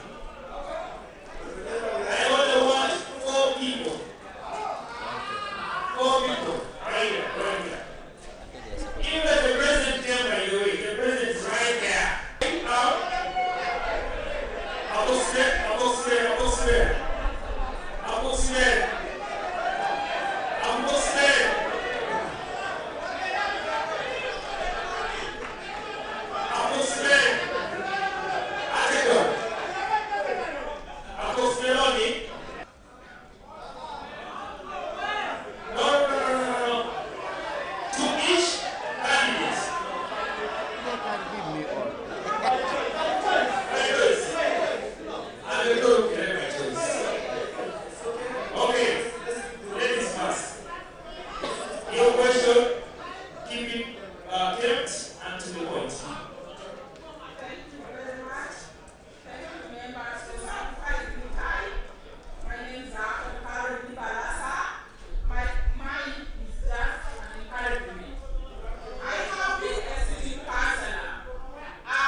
Okay.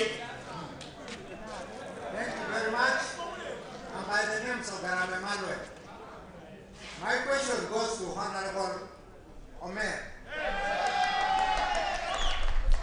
We have notably noticed that the revenue basket is dwindling as a result of tax evasion and also poor management.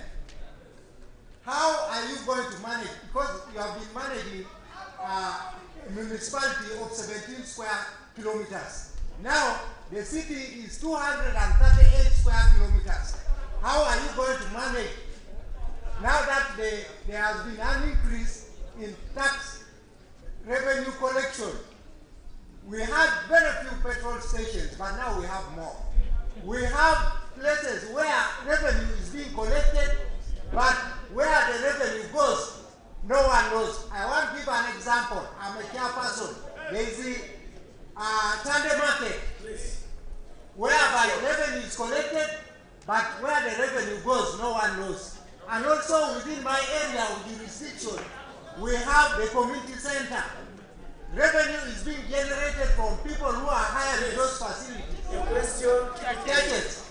So the question is, how are you going to manage to make sure that this revenue is not misused, or people don't swindle the revenue and put into their pockets, such that service delivery is not effective in Soroti? Thank you. Thank you. I ask that your question should be brief to the point, please. Thank you so much. Good evening, everyone.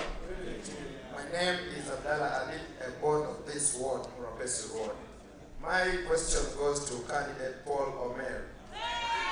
Accountability simply means taking responsibility of not just what you've done, but what you're leaving behind. Candidate Omer is seeking to climb a step higher. Apart from the roads, because I want us to believe that from the time Soroti became a city to date, we are just becoming worse each and every day. I want candidate Omer to give us some appetizing projects that is leaving behind. We want to actually use those projects to give us reasons to vote you as the city mayor. Because if you fail to take care of a small division, just like Honorable Lasso said, what miracle should we expect from you when we give you the bigger plate? Thank you. Members, when we give you the microphone to ask the questions, you strictly have 1 minute. Will you strictly have 1 minute to ask the question? So let's keep it in mind. Thank you.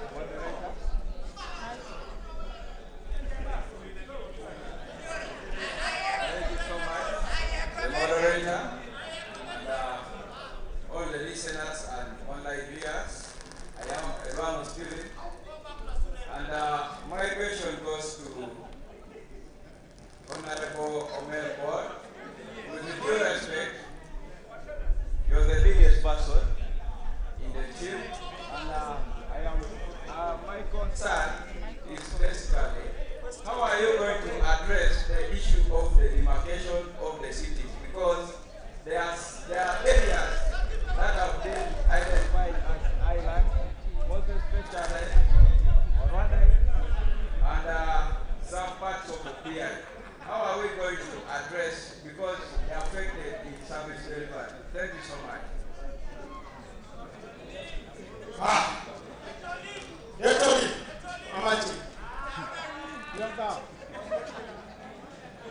Hello. I think I need to walk with you. Who are they? Hey. Here to Budesi Pamela. Or we care by Budi. Or by the help of me God to protect Fairia. Hey. Obu Eporo Mero now. The question is, let me accelerate. Let me ask. 1 minute. What's 1 minute? You are out of my. The question is, who told the Swahili primary school?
I think let's pick it up from the gentleman about Bay.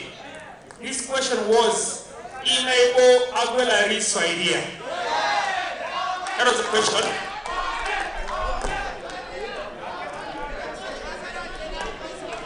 So that was the last question before we went on mute. I have one very last question. The very last question is coming in from the Nyerere of Teso. Okay, what's your question, sir? Good evening, everyone. My question goes to all the panelists here today. Soroti City is among the 10 cities that were created in 2010. Other cities have grown, have short in terms of growth, and ours is still stagnant. What are the remedies you all will do here to accelerate the potentials of growth of our city. Thank you, sir. Thank you. Thank you very much. I hand back to the moderators, and then we go back to the team this year. Thank you very much. Thank you very much, Brother Peter. And thank you for those who have asked questions. It seems most of the questions have been directed to one candidate, which I'll give you the ample time to respond adequately. Let's go and cross-check what is happening on our social media handle. A number of people have asked questions and we have picked them randomly. We have got thousands of questions and comments from Teso Wives, online, from Emuria TV, from Teso News Network. He hasn't heard about the issue of the health sector. What are the candidates going to do in terms of strengthening the health sector in the city? Especially Honorable Omer, how will you improve on the health sector in the city? Ojinga Willie is directing that question to Honorable Omer. There's a person called Jennifer Ambajo to Honorable Omer Steve. There is garbage collection, but where is it collected from the city deposited? We hope it is deposited in a place where it does not cause the human harm in the city. That is according to Abajo. We have a colleague, some infrastructure. How are you going to protect the school land, especially public land? And they gave a reference of Swaria Primary School, Morabesu Primary School, Pamba Primary School, another land that is actually being encroached by the city residents. Those are questions that have been raised. There's one person who also raised a question from Teso News Network. Teso News Network, you are called Oyugi George. Oyugi George 5535. What are the things along the roads, especially at corner Lale Road and opposite Shell Petrol Station, Bishop Swaria and Kale Cross? Because they entered into a consent judgment. And the consent judgment, I have asked the city leadership to give me a consent judgment. From day one up to today, they have never provided. I could have posed this question, and this is a question I posed to the leadership of the city. If a city entered into a consent judgment with a family of Naruga of 6 billion, why was Swaria land sold at 1 billion? That's the question I was asking. And that's the question I've asked the central government to investigate the city authority, not a man. The people, when I came back from Namsingwa, I called the first time when I arrived, when I switched on the phone, when I came from Kenya, I was taking a sip in Luakaka. The first call that I received was that there is a consent judgment that has been entered between the city to give the IDPs land of Obuahon for a primary school. When I came back from there, I went to Justice Adonio, who reversed the decision. And today, the case has been restated. He asked me, whose land is this one? I said, the land is for government. And the land is for the school. And I'm a witness to that effect. And Justice Adonio take the proceedings and cancel the ruling that people have demarcated the land after my intervention as a mayor of Soroti City. And today I can strongly say the matter has been postponed or adjourned by court up to March, because I requested court moving in court inside when actually I am campaigning. And I have documents to the effect that the city authority signed a concept with the people who are IDPs. So I have the documents, all that. If you want documents, like I have seen the marker there outside. Come and I give you those documents. Now, there is a question that was asked about boundaries. When the city was divided, I know that the city was divided and there was nothing I could be able to do. I was the first mayor of the city. The city was divided in a very, and I never take, but because he wanted the city, I had to accept. The city was divided here, or rather was locked this side. And the city MP right now was the one in charge dividing the city, not me. So therefore, we are asking, and I've told the people for Rodai and the people for PI on the other side, there are people who say that they want to belong to the West. There is a process that must be undertaken in order to do that, to reverse the position. So currently, that matter will continue in that way. Now, there is a question that was asked by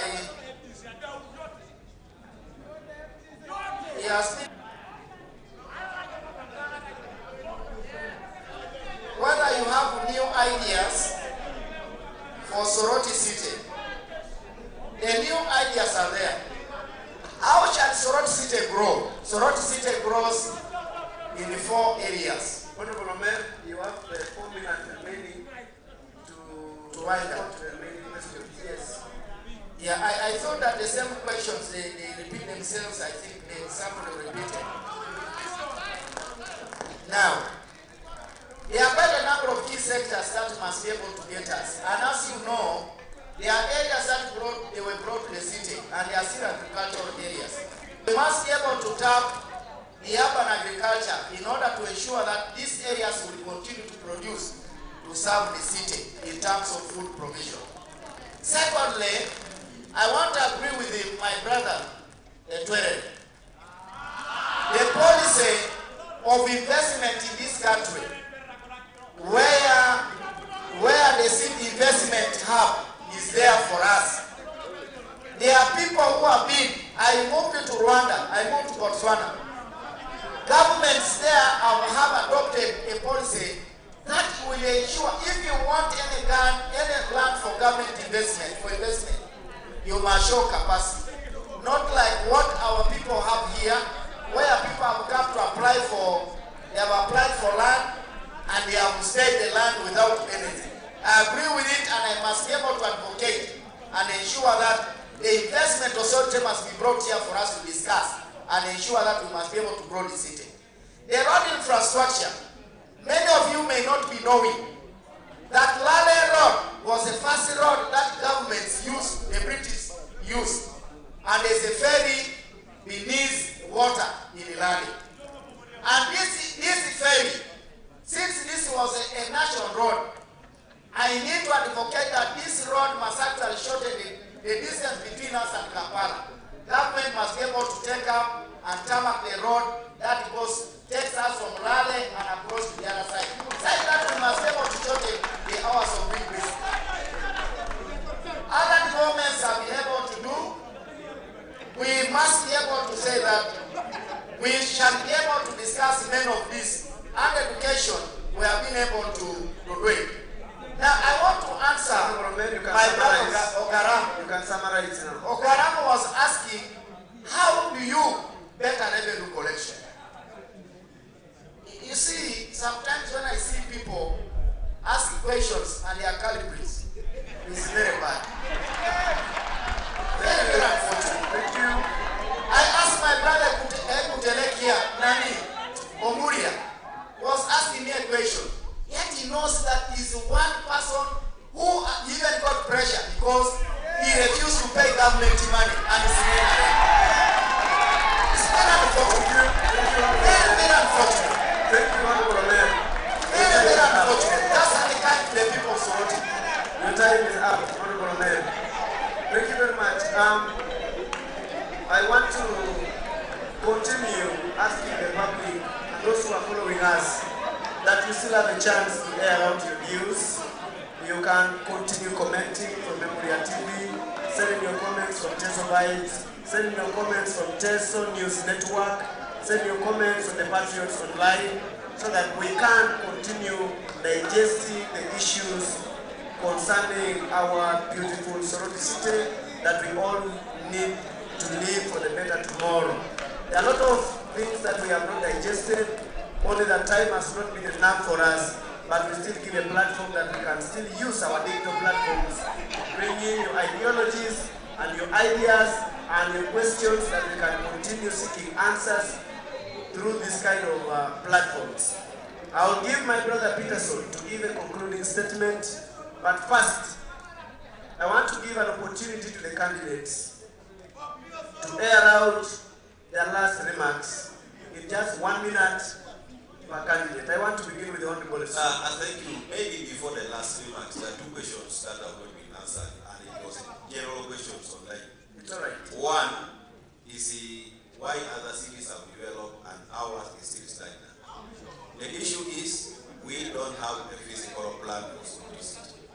A physical plan would be guiding us on what we need to develop infrastructure. Where should the road pass? Where should the hospital be? It would even be easier for us to know when we have a physical plan.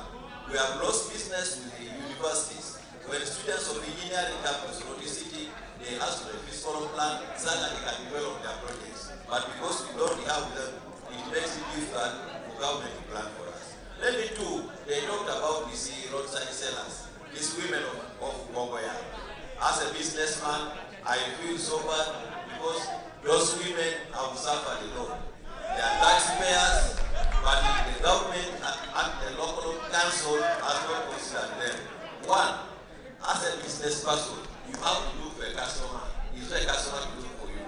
But because the city council has failed to control parking of the buses, of the buses and taxis, it has made those women now to follow those customers even up to Lira Road. If the taxis were confined in the taxi park, they load in the taxi park, the buses load in the bus park, all those women would be confined in the bus park. And just because it's open, that's why they're going to different. Thank you so much. Thank you. You have concluded last remarks. I wish you all the best. 22nd January, vote your Francis, vote the bus. Thank you very much. That is our Honorable Sudu in his concluding remarks, and I'm sure we wish you all the very best and a successful campaign. Honorable Elas. Thank you again. Just two statements. One, to respond to the general question that was asked online on the question on why Soroti City is lagging behind. I think that bottom line is that the progress of every community is determined by the quality of its leaders. The failure of a community to progress it shows that the inability of the leaders to take that community forward, because that is the role of leadership. And the other is on the question of the market. I mean, the women struggling around Lale Road, trending along the road. I think the issue is about positioning and empowering them to find a spot where they can do business. And that is the role of the city council in terms of planning and putting in place mechanisms that encourage them to stay wherever they are being gazetted to stay.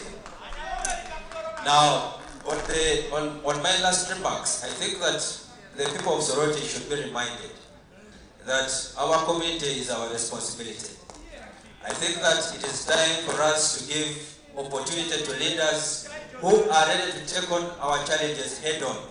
Leaders who are not masters in blame game, telling lies and propaganda, because lies, propaganda and excuses will not take us forward as a community. It is time for us to give opportunity to people with new ideas, with energy, with the skills and the exposure to propel our people. We cannot teach old dogs new tricks. We need to give opportunity to people who have been exposed and are willing to take on the leadership of our society. Not leaders who are looking for retirement. They are tired and perhaps feel they have nowhere to go and work. Those are going to be a liability to our progress as a community, because no miracle will happen. I conclude by wishing all of us a Merry Christmas and a Happy New Year. And please allow the Holy Spirit to guide you. Because like your ears have been allowing you to listen and your eyes have enabled you to see, there is no better choice than the Lasso Edmond, like it or not. Do not allow the devil to mislead you. May the Holy Spirit bless all of you. I thank you for coming and God bless all of you. Merry Christmas and a Happy New Year too, Honorable Lasso. What I have taken home from you is that you cannot teach all the dogs the new tricks. Honorable, thank you very much. Yes. There's a general question.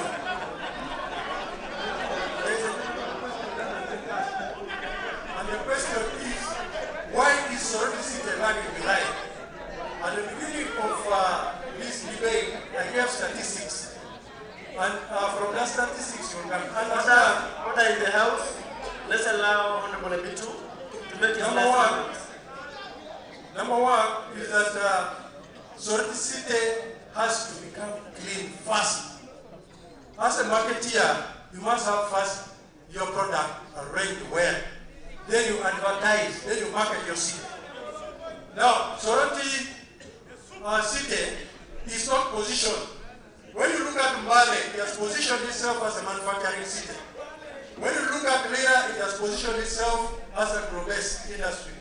When you look at Koima, it has positioned itself as a tourism city. First, we need to identify where our strength is. Then we market our city according to where our strength is. That is what is very important. So me as a specialist, I can do lobbying, a lot of lobbying, and market the city. And bring in manufacturing so that we increase investments into this city, then the city will grow. Without increasing investments into the city will not grow. But we should also be politicized. Leadership. Leadership is Your time is up. We can still give you 30 minutes to wind up. You were building on your statements.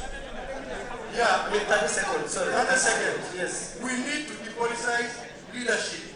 We need a leader and not a politician to develop Soroti. We need a lobbyist to develop Soroti. We need somebody who understands growth, development, and that development is all inspired by good leadership and knowledgeable leadership. And that is the quality you'll find from my exposure internationally and globally. Thank you so much. Thank you very, very much, Honorable Abitu. Thank you very much for responding to our call. We wish you the very best in your campaigns and wish you a Merry Christmas and a Happy New Year. Honorable Abitu. Thank you so much.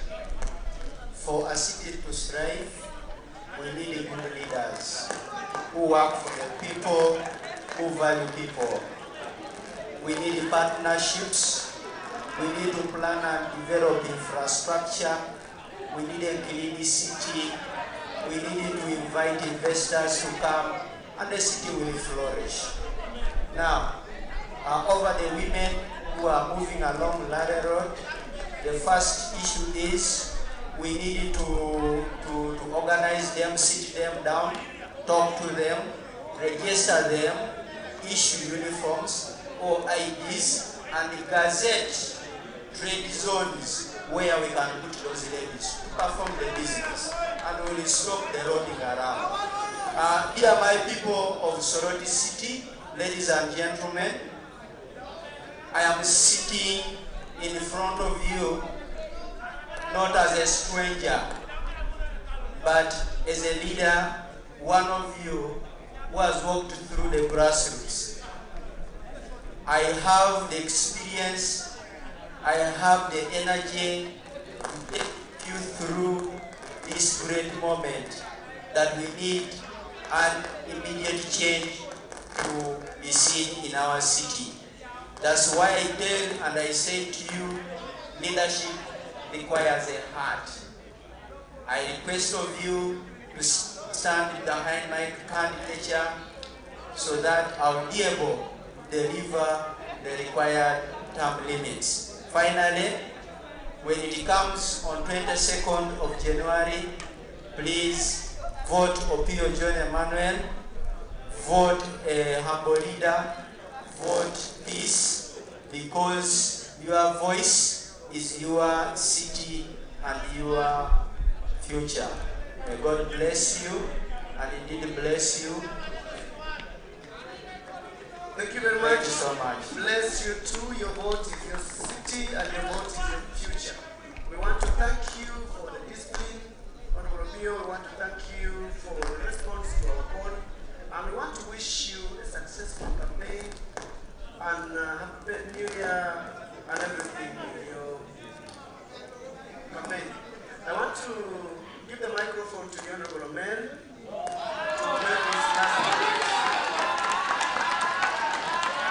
First and foremost, I want to thank my brothers that I think let us continue with our friendship when we are planning to leave the city. I want to say that the Soroti we want is a Soroti that should be inclusive. Soroti we want, Soroti that must have people who love Soroti. Soroti that we want must be a Soroti that must be able to listen to authority. When you are dealing with them at a division level, the city takes over and the other office comes in. And therefore, we want to love Soroti all of us must be able to respect authority. So I want to wish, including the man who says Adaunesawa, to wish you well for the good time. And I want you to decide well. And don't be surprised that I will be the winner of elections on Soroti City. Come 22nd. And I want to appeal to everybody here. Everybody that is here, I want to appeal to you to vote me for the milestone that we need to take Soroti. Thank you. Thank you very much. I want to thank everybody who has been actually staying here with us from the beginning, especially the media colleagues. Let me give back to Peterson to make the... Who turned up here. I want to thank the management of Rhino Camp. I want to thank Teso Vibes, TNN, all journalists here, all media houses present for making this happen. We are very grateful to all of you, the candidates. Please, thank you so much for turning up. You've made this great. And we look forward to very many other engagements, especially with the other positions. It's not going to end with the mayors. We shall be here many times for the other positions. And please, when you have time, next time when you have invited others, you as well pass by. You also grace the occasion. I want to thank you so much. Thank you, Emmanuel. Thank you, Mayor Paul Omed. Thank you, Isudu. Thank you, Council Edmund, and thank you so much, Etwedede. We want to say this has been great. Where maybe we had questions, please, we are trying to ensure we get the best information out of you for the benefit of the listener. We did not have any intentions to make it difficult for any candidate. Thank you so much to the audience. Thank you so much. Next time, turn up. God bless you all. Okay. I want to say thank you to the panelists. Thank you to the moderators, and thank you to all of you. We'll ask that all the candidates who are going to have a group picture here. Let's stay out of a group picture.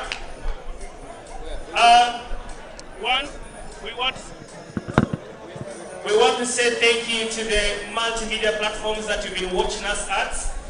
Thank you very much for being very good viewers. We take very seriously your questions. We shall have them answered. We want to say thank you to Rhino Camp for hosting us. Next weekend, next Friday, we shall be having the Women MP debate at the same venue and everywhere. Kindly. And that's how it's going to be. The other one is that the panelists will be escorted by our security team to one area. They'll go and rest a little bit and have some pleasantries. And finally, we are not judges. You are the judge. You've had it all. You are going to make an informed decision for the betterment of Soroti City. You want it propelled, bring and take your vote in a rightful manner. I also want to say big ups to the team that came from Serere, Kagwara, especially the Mayor Kagwara, thank you very much. Engineer Ongurucho, thank you very much. Honorable Anoko Patrick and Soroti City West, thank you very much for your presence. Honorable Eyobu Samuel, Soroti City West Mayor, and then Honorable Asio Grace, thank you very much. Ladies and gentlemen, for tonight, we want to wish you the best of the night and the best of the weekend. God bless you. See you next Friday. We shall be having the Women Member of Parliament live here. It's been me, your host, Virgin P. A.K. Peter Koro. God bless you. And I love you all. See you when you can't avoid us.